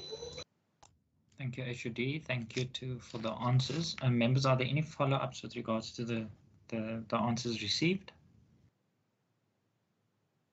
I see Honourable Nkondlo. Chair, thank you for the answers and the explanation, because they are quite educational to understand what goes behind, the policy the policies in a programmatic fashion. It's quite interesting to listen to what is assumed as intentions and what happens in the real implementation of those policies. I want to understand, given the explanation on these contractors and what happens to them when they're unable to perform. Just follow up, what is the percentage of risk, HOD? As you say, you can't remove the risk entirely. And I hear, I think, from the DDG, I think explaining all the different levels of assessment that are done, which some are based on the CIDB regulations. But for me, at this point, with the experience that you have had, what would you say is the percentage of this particular risk, given all the other things that you were mentioning, including payments that gets to be delayed and all of that? Because I think this is important as we look at the economic recovery that in the main is based on infrastructure. And I will always, I think, go back to that particular reality, because we are dealing with these particular challenges. And on the other hand, you are saying, this is the situation. So if you can indicate such for me. And then on this national reporting system that you were mentioning in the explanation that is being brought on the method of calculation, I just want to understand that in trying to deal with this abuse that I think you were relating to, at what point, when did the new or added requirements were brought by national into the reporting system? And when I listen, I think to the colleague in terms of the method of calculation, what is required is contract, of the beneficiaries, and registers.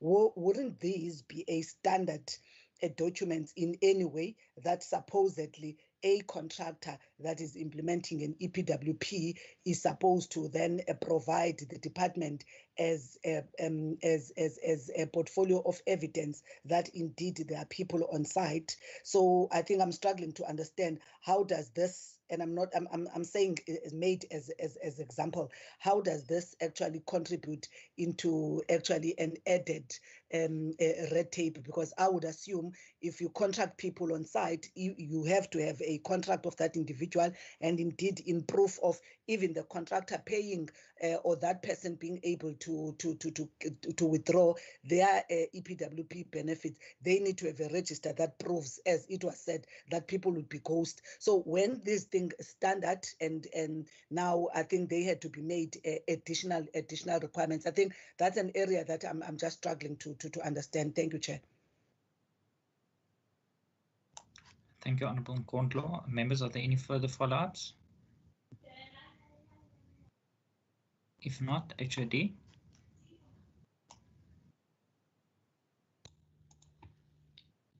Through you, Chair, thank you very much, and thank you for the follow-up questions. Asking me to try and come up with an idea of a degree of the risk. I'm generally quite harsh, or a degree of a pessimist at times, but I've got to try and be as realistic as possible. I would probably say that historically we were sitting with a risk at maybe 1 or 2%, given the numbers of contractors that we've had failing, given the numbers that we have now, which is, it's not every day, it's not that we have a contractor failing day in and day out. I would probably say that the risk has increased to 5%, 6%. It's still overall relatively low, but has certainly increased in my opinion. My number is by no means a scientific reflection, so through you, Chair, please, I need to couch it with all of the potential caveats to it. It's more a gut feel, I suppose, in terms of a response. But we could certainly do some analysis. I haven't sat with it recently to have a look if we were to compare some years ago what sort of numbers we had, understanding the economic situation across the country X many years ago compared to what we have today. But so I would probably sit in the region of about 5% from a failure point of view. Then, through your Chair, to move on to the question about the reporting system, I may need to request Mr. Peterson to confirm, but if I recall correctly, the National Department adjusted their reporting system during the last year, where they then put in the requirements for certain additional documentation to be uploaded. So what that then means in instances and why we were unable to do it is that if the project is completed, contractors left site, everything's done and dusted, there's no guarantee that they still hold those records for us to be able to go back to be able to access those, or that they weren't able to provide them to us within the time frame required when we had to do it in terms of the audit process. So the system adjusted. It wasn't adjusted prior to the start of the new that year in terms of its audit process. And the requirements for the timesheet and the attendance registers, which I agree with you, are probably just required from a proper management point of view from the contractor to manage, and I agree with you, the aspect around contracts and so on. The issue about uploading the timesheets and the attendance registers are new requirements that were added into the system. And that then meant that you've now got to go and try and go back and almost retrofit, which in some instances, of course, we weren't able to do so. But I do agree, if I may, through your Chair, with Member Nkondlo, that the aspects around a contract of employment and so on should be in place and should be there. That just need to be uploaded to the system, which wasn't always the case, and then it's difficult to go back and retrofit if the contract has been concluded. Thank you, Chair.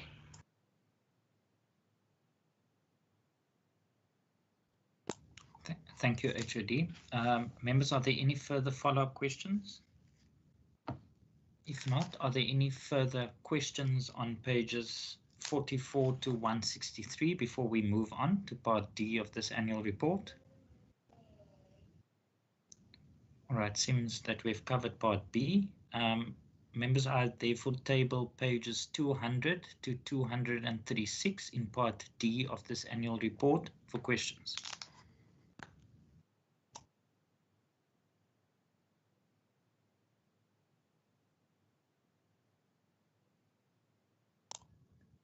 I see Honourable van der Westhuizen, but before that, HOD, is that your hand? Through you, Chair, it is. May I be so forward as to ask if it's possible to have a 5-minute body break, please? Yes, absolutely. We can do that. Members, is that in order with you? Agreed. All right. So we will reconvene at 20 past 10. So that's a 7-minute body break. So the meeting is suspended until 20 past 10. Thank you, Chair.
It has just gone past 20 past 10, so we will reconvene the meeting of the Standing Committee on Transport and Public Works.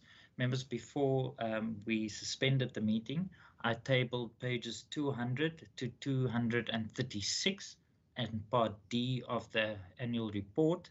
I will now take questions on those pages. Before the break, I saw Honourable van der Westhuizen. Are there any further any further members that would like to pose any questions?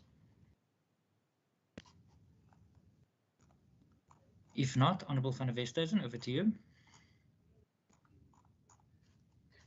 Thank you, Chair. And Chair, I would first like to refer to table 373 and congratulate the department on the speed by which vacancies are being filled. It, for one or other reason, seems to be a recurring problem, particularly at national level. And I'm particularly proud of the department and its excellent turnaround times in achieving this. My questions refer, unfortunately, to something which we often don't want to speak about, and that is the whole issue of disciplinary processes, incapacity, and so on. And my first question is just page 209, table 344. Do we have an idea of resignations while staff are undergoing disciplinary processes? Because it seems to be in many other of the public entities and departments to be a problem whereby disciplinary processes are being delayed, then those charged are being sick or their legal representatives are not available.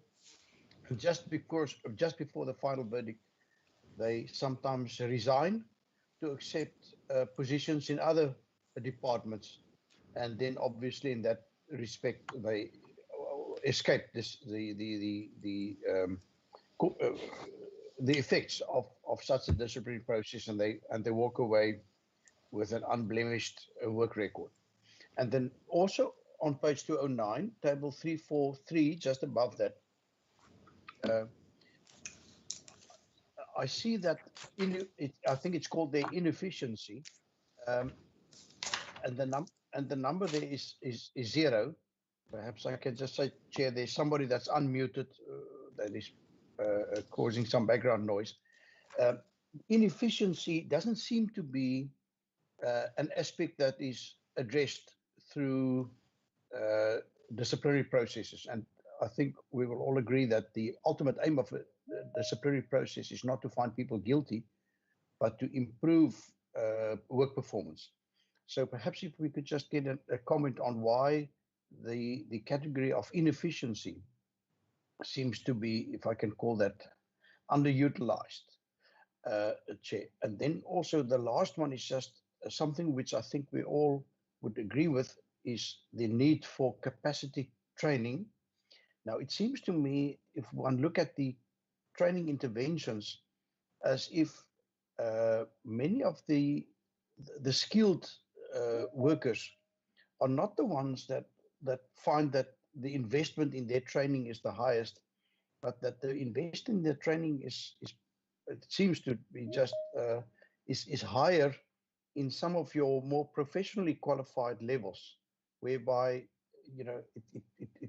it just creates the impression that this can I call this skewed graph may be becoming a little bit more skewed, and that those that are in the lower levels are actually the ones that I would think one may be focusing on when you are going to do the skilling, upskilling, and investment in training of workers.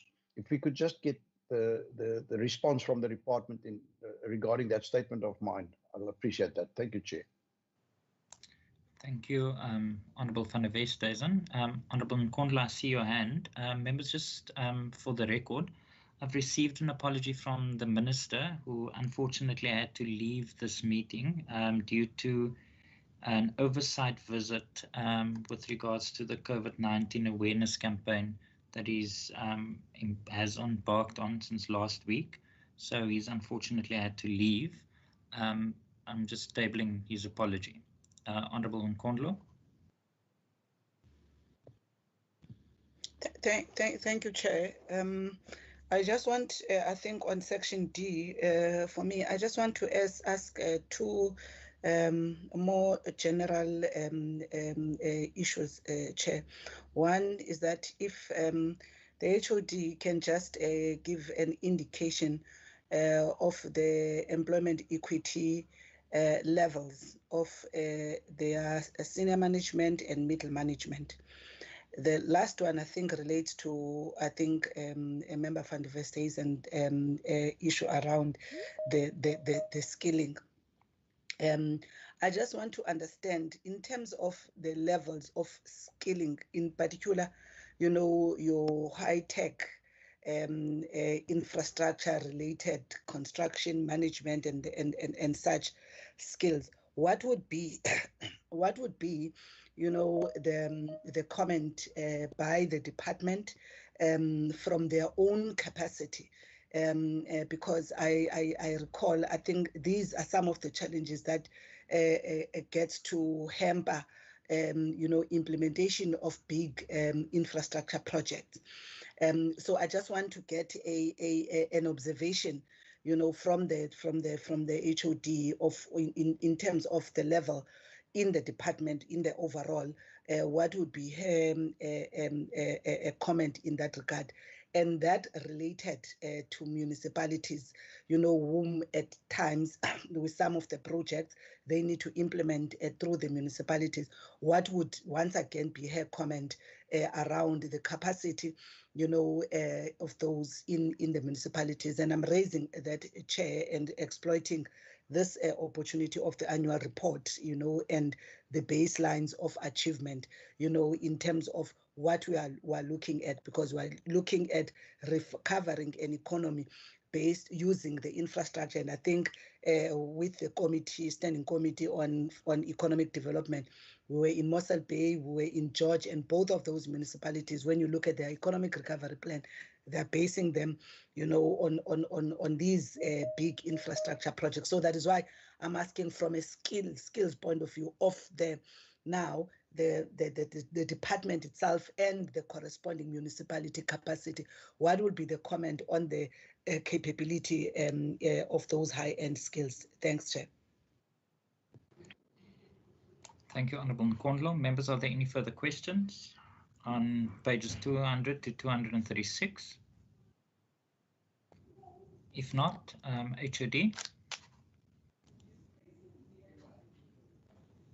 Through you, Chair, thank you very much. Some of the, I'll deal with what I can of the questions. The first one about the question linked to employees leaving while going through disciplinary proceedings. I don't have that detail at hand, whether there's been anybody specifically out of the terminations or resignations from a DTBW point of view. But what I can indicate is that in terms of the public service legislation and regulations, an employee is not allowed to give, let's say, immediate notice if they are going through disciplinary proceedings. So they are required, and the employer, being the department, is actually not allowed to accept a shorter notice period than that stipulated, which is then generally a month, you know, in terms of the relevant contract, if the person's a permanent employee. The employer is not allowed to accept a shorter notice period if the employee in question is undergoing a disciplinary proceeding. And it is, if I may, through you, Chair, for the specific point that that should then provide you with sufficient time, although, as through you, Chair, the member has indicated, there can be some fun and games created to delay disciplinary proceedings, but in theory it's to provide you with that month to be able to conclude the matter. However, I must indicate that if an employee is in a disciplinary process or was due to be going through a disciplinary process, and that same person is then employed in another department that operates in terms of the Public Service Act and its regulations, the HOD from the department from which the person has left is entitled to request or actually require, because there's no ability to turn down the request, so to require the head of department of the new department that the person has gone to institute disciplinary proceedings, so either to continue or to start disciplinary proceedings against that specific person. So there are a few provisions in the legal framework that do try to limit the ability for somebody to kind of just get away from potential disciplinary proceedings if they've done something wrong by resigning. Of course, just because that's what's provided for in law, it doesn't mean necessarily that everybody is aware of it or that they necessarily follow it specifically. So I can ask the team to gather whether there's anybody in DTPW. I'm not aware. So just to clarify, if the person provides a month's notice and the matter is not wrapped up during that month, their resignation will hold, just to make sure that is understood. The word about inefficiency, I have phoned a friend. I've asked the team to try and find out. It's not one that I've come across before within the legal framework specifically. So I have asked for some clarification on that particular matter. But I HOD, my apologies for interrupting you. Members can and participants on this meeting, can I please ask that you mute your microphones because there's some background noises. My apologies, HOD. No problem. Thank you very much, Chair. So I have asked that we try and gather that information, and through you, Chair, even the person that I kind of phoned a friend on unfortunately doesn't know. So through you, Chair, we'll have to gather that information for you and provide it to the committee. It's not a term that I'm aware of, but is then set as a standard reporting requirement. Then the question about the training aspects and the allocation, particularly of training to what seems to be the professionally qualified members as well. Through you, Chair, the committee must understand that part of our responsibility is also to ensure that our professionals, of which we've got a large cadre for the department, are required to maintain their professional registration certifications, which then also mean that they need to go through continuous professional development, and therefore each year they have to accumulate a certain number of points linked to their CPD requirements. And as a result, even though you're the registered architect, engineer, QS and so on, you are still required to undergo continuous development and training. And therefore, that is part of the training provisions and requirements for the department that you see recorded there.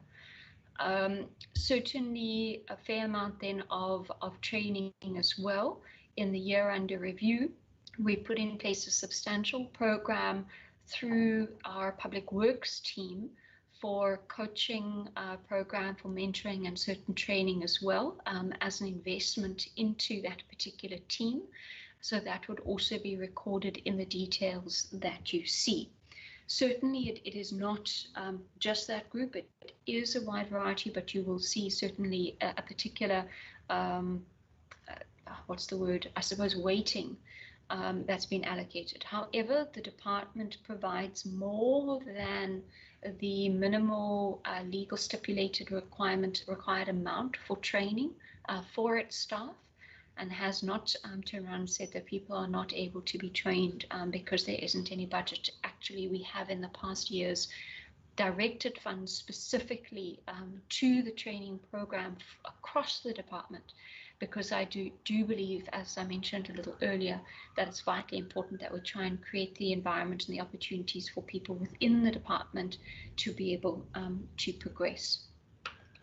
Through you, Chair, then the response through to Member Nkondlo about the employment equity of the department. It is captured in the tables that are page 211 of the annual report, section 3.5, all of the breakdown of the employment equity across the different management levels and the different skill sets in the department. I must indicate, because so that to stipulate that certainly we have an employment equity plan, the 5-year plan, and we then work as far as we can towards achieving that plan. This committee and our previous committee would know well that we've spoken in the past about whether people of colour and previously disadvantaged people actually apply for certain types of positions in the department, the aspect around the scarce skills that have been mentioned before. But certainly we do our best and then try, and that's for me part of the reason why we focus on trying to invest on staff in the department as an opportunity to see them progress through the organization. The employment equity within the senior management is not exactly where it should be. We are overrepresented with coloured males actually in the senior management category, underrepresented from a gender point of view in terms of women in the senior management category. And therefore we do try as far as possible to be able to recruit, to get out and identify potential candidates, asking them to apply for positions and so on. There's no guarantee. Everybody has to have a fair shot in terms of the positions. But certainly we do try very hard from an equity point of view. We are overrepresented in other areas in terms of the levels of the department by coloured males, African males in the lower levels, given that the kind of work that there is, and underrepresented by women in particularly if you take our road worker grouping and so on, as well as then in some of the other categories, and that you'll see through your chair in that section in the tables in the annual report. The question about the skilling and the type of capacity, I must say that the department last year, for the first time, was able to record a net increase in its staffing. And through you, Chair Member Nkondlo would know where we've in previous years spoken with the committee around the capacity challenge, and where we've then had programs in place to bring in or to insource capacity from a consultant point of view, etc. This past year was our first time that we've had a net increase, and there was an incredible drive from our technical teams, particularly in the public works environment and in our roads team, to try to attract and bring in the professionals that we need. It's not complete, and with the new roads organizational structure that was in place from the 1st of April of this year,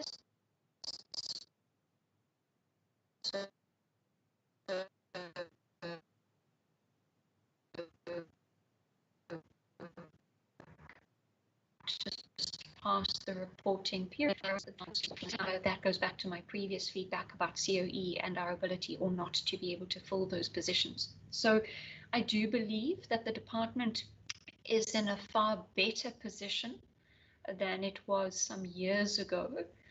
Not all posts filled, but I do believe that we have got a good solid core in terms of our capacity from that point of view.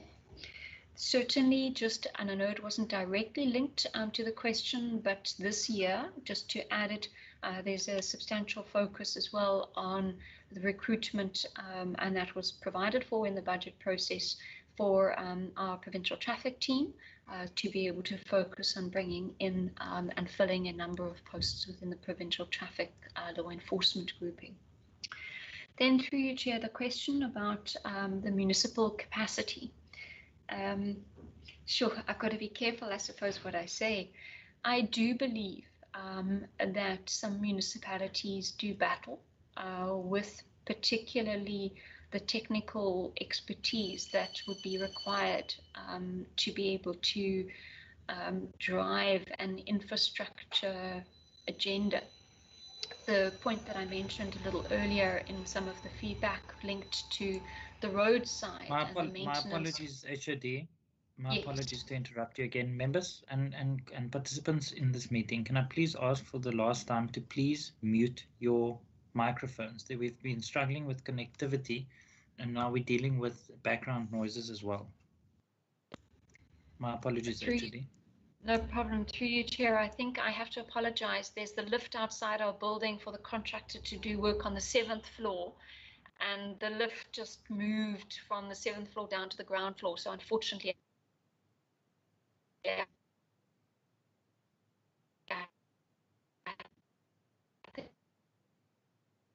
think that might have been the noise. So the point two about the municipal capacity, it is for that reason that our Misaki Sizwe team have been working through the Department of Local Government with municipalities, trying to assist and look at a joint provision of bursaries for people who would then go back to work within those specific municipalities, because we do believe that that is a way to bring about and support them and some of the technical expertise. And then the second aspect that I do believe is something that as a broad government view we should be considering is analyzing and understanding each municipality's capabilities and then putting in place a package of support from be it the province, including national and so on, for each specific municipality. So it may be that they have the technical expertise, so technical professionals, but it may be that they need assistance in procurement aspects or supply chain elements. And therefore, maybe the support needs to be to focus on that in order to enable the technical team that they do have to do their work. It could be that they need some technical expertise. And therefore, are there ways for us to assist or to put in place a package of support, either deploying maybe some professionals that we have to work in that municipality to assist them in putting their plans together, their tenders and so on. We do, as a department, assist a number of municipalities, providing them with opportunities to piggyback on a number of our contracts that we've put in place. Our supply chain team, through Mr. Jan van Rensburg and others, also go to municipalities and train them on framework agreements, how to put framework agreements in place and so on. And that, therefore, is also a way that we are trying to assist municipalities. I can also say that as a department, through this COVID time, we've assisted even the city of Cape Town to procure what they require linked to the provision of funding from their network grant for sanitization at taxi ranks and for gloves and masks and so on. We've also assisted the city in the current financial year. So I do think it is dependent. The city, I would say, has got more than enough technical expertise, but potentially has got some other issues that they need to resolve. So I don't think it's a one-size-fits-all response through your chair to member and Conlo for the municipalities. But I do think that that we need to focus our attention and be able to pinpoint what the potential inefficiencies are or capacity support that may be required. And I think I've answered generally the questions, Chair. Thank you.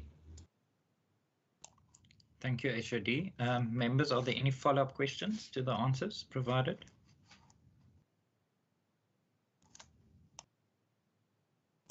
If no further follow-ups, I will now take the last round for pages 200 to 236 in Part D. Any further questions?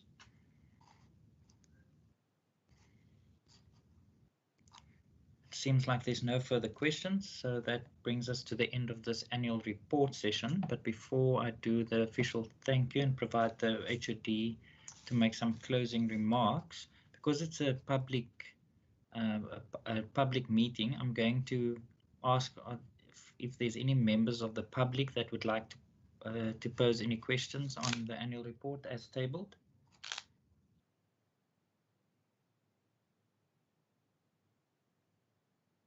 All right, it seems like no members of the public would like to pose any questions. HOD, I'm going to give you an opportunity to make closing remarks. Chair, thank you very much to you and to the members of the committee for the opportunity to engage with you on the annual report of 1920. I would like to officially acknowledge and appreciate the manner in which you as a committee and under your leadership, Chair, engage with our department. I always find it to be one of constructive critique, questioning, and I certainly do wish to appreciate that, that it's aimed at furthering understanding, asking probing questions to perform your oversight functions of this department. As I've said, if there are any details that we've potentially missed and you would like any further information, whether it's in a session for a more in-depth presentation or any specific information to be provided to you, we will do our best to respond to your queries and your requests. And because I don't think that there's any further session with our department and with you through your chair as a committee this year, I would like to just wish you and all your family members a peaceful festive season, and one where you are safe on our roads, please. The provincial traffic team will be out and about and keeping an eye on as many people as they are able. And I just wish that to each and every one of you a peaceful Christmas and the best, and hopefully a new year that brings clearly its own challenges, but its own unique opportunities. Thank you, Chair. Thank you very much, HOD. On behalf of the committee from my side, on our side, thank you very much for the manner in which we could engage. Thank you for the robust deliberations throughout the year. Allow me also an opportunity to wish you and the rest of the officials and your families a blessed and peaceful festive season. Stay safe, and in particular the provincial traffic staff that will be out keeping the roads safe during this festive season. Please know that we appreciate your contribution to road safety in this province. So thank you very much also for today. You are more than welcome to leave the meeting now, HOD and officials. Members, if you can please remain behind so that we can conclude the committee administration. Thank you. Thank you. Thank you, Chair. Thank you, members. Bye-bye.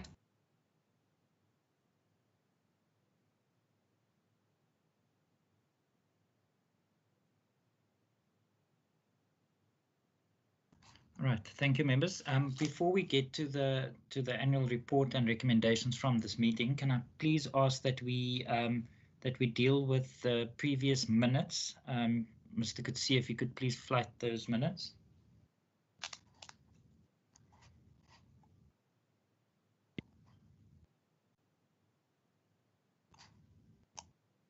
The chairperson, is that visible?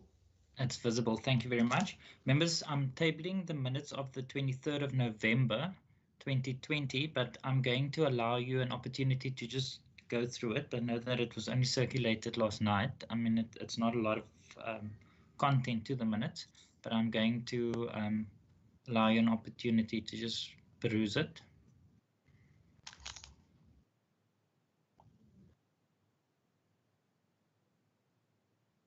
Mr. Coetzee, if you could just move the page.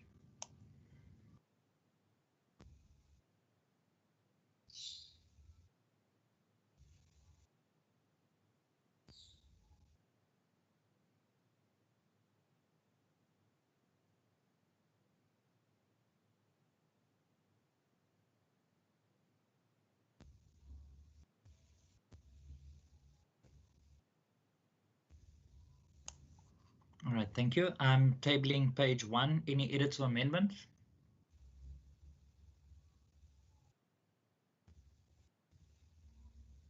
Page 2, any edits or amendments? If not, if no edits or amendments, I then officially table the minutes for adoption. Chairperson, I move that we adopt. Thank you, Honourable America. Is there a seconder for the minutes? Supported. Thank you very much, Honourable van der Westhuizen. Thank you, Mr. Kutsia. If we can move on to Friday, the 27th of November. Chairperson, just give me 2 minutes and let's see. Thank you.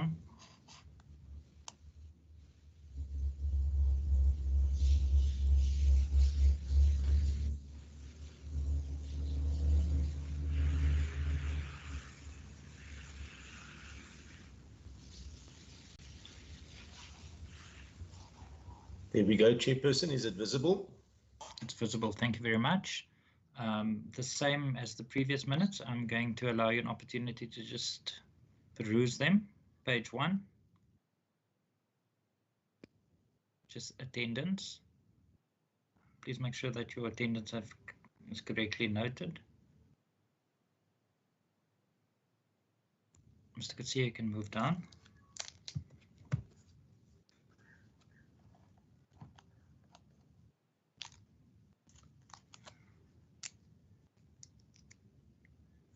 Are there any edits or amendments on page 1? Any edits or amendments on page 2? If not, I am officially tabling the minutes of the 27th of November for adoption. I propose that we adopt. Thank you, Honourable van der Westhuizen. Is there a seconder for that? Thank you very much, Honourable America. All right, members. Now we've come to the end of the administration. However, we've concluded the deliberations on the annual report. Are there any information or additional information required from the annual report that you would officially like to put on record? Honourable Heron, and then Honourable Nkondlo. Chairperson, if we can get the progress report on the Founders Garden project that the HOD mentioned is available. Noted, thank you. Honourable Nkondlo. Thank you, Chair. Can I request? I think the two types of contracting that I think the DDG referred to, the framework contractors and the panel contractors. And the second one, Chair, can one get information around, or can I get the copy of the department's 5-year employment equity plan that the DDG referred to? And lastly, if the department does have the Sakisizwe status report to date around the development of technical skills in the municipalities. Thank you. Thank you, Honourable Nkondlo. Honourable van der Westhuizen. Honourable van der Westhuizen, I think you're on mute. Thank you, Chair. Chair, the HOD referred, when I referred to table 343, that this terminology of inefficiency seemed a little bit strange or new, and I'm just wondering whether we would be able to ask the department whether they would be able to concentrate also on inefficiency as a category for future disciplinary processes, not to dismiss people because of that, but obviously to identify where capacity needs to be built. Thank you. All right. Thank you, Honourable van der Westhuizen. Members, are there any further resolutions or information requests for information? Honourable Mvimbi, I see your name flashing there. Do you want to, or is it because you're on? Okay, it's off. Mr. Kutsia, do you have all those resolutions? That's correct, Chairperson. I will compile in a draft report and submit to members. We are scheduled to adopt the reports early in next year. So I will try and provide members with a draft report before the end of business this year. All right, thank you very much. Members of that, will that be in order with you? All right, Honourable Heron, is that an old hand or a new hand? Oh, it's an old hand, sorry. All right. Members, that brings us to the end of this standing committee. I want to take this opportunity to thank each one of you for the manner in which we could conduct this oversight throughout the year. Thank you very much to the procedural staff and as well as the ICT staff for the consistent support throughout, which was a very challenging year. Allow me an opportunity to wish you and your families a blessed and safe festive season, and we'll come back in 2021 to adopt this report. That's all from my side. The meeting is adjourned.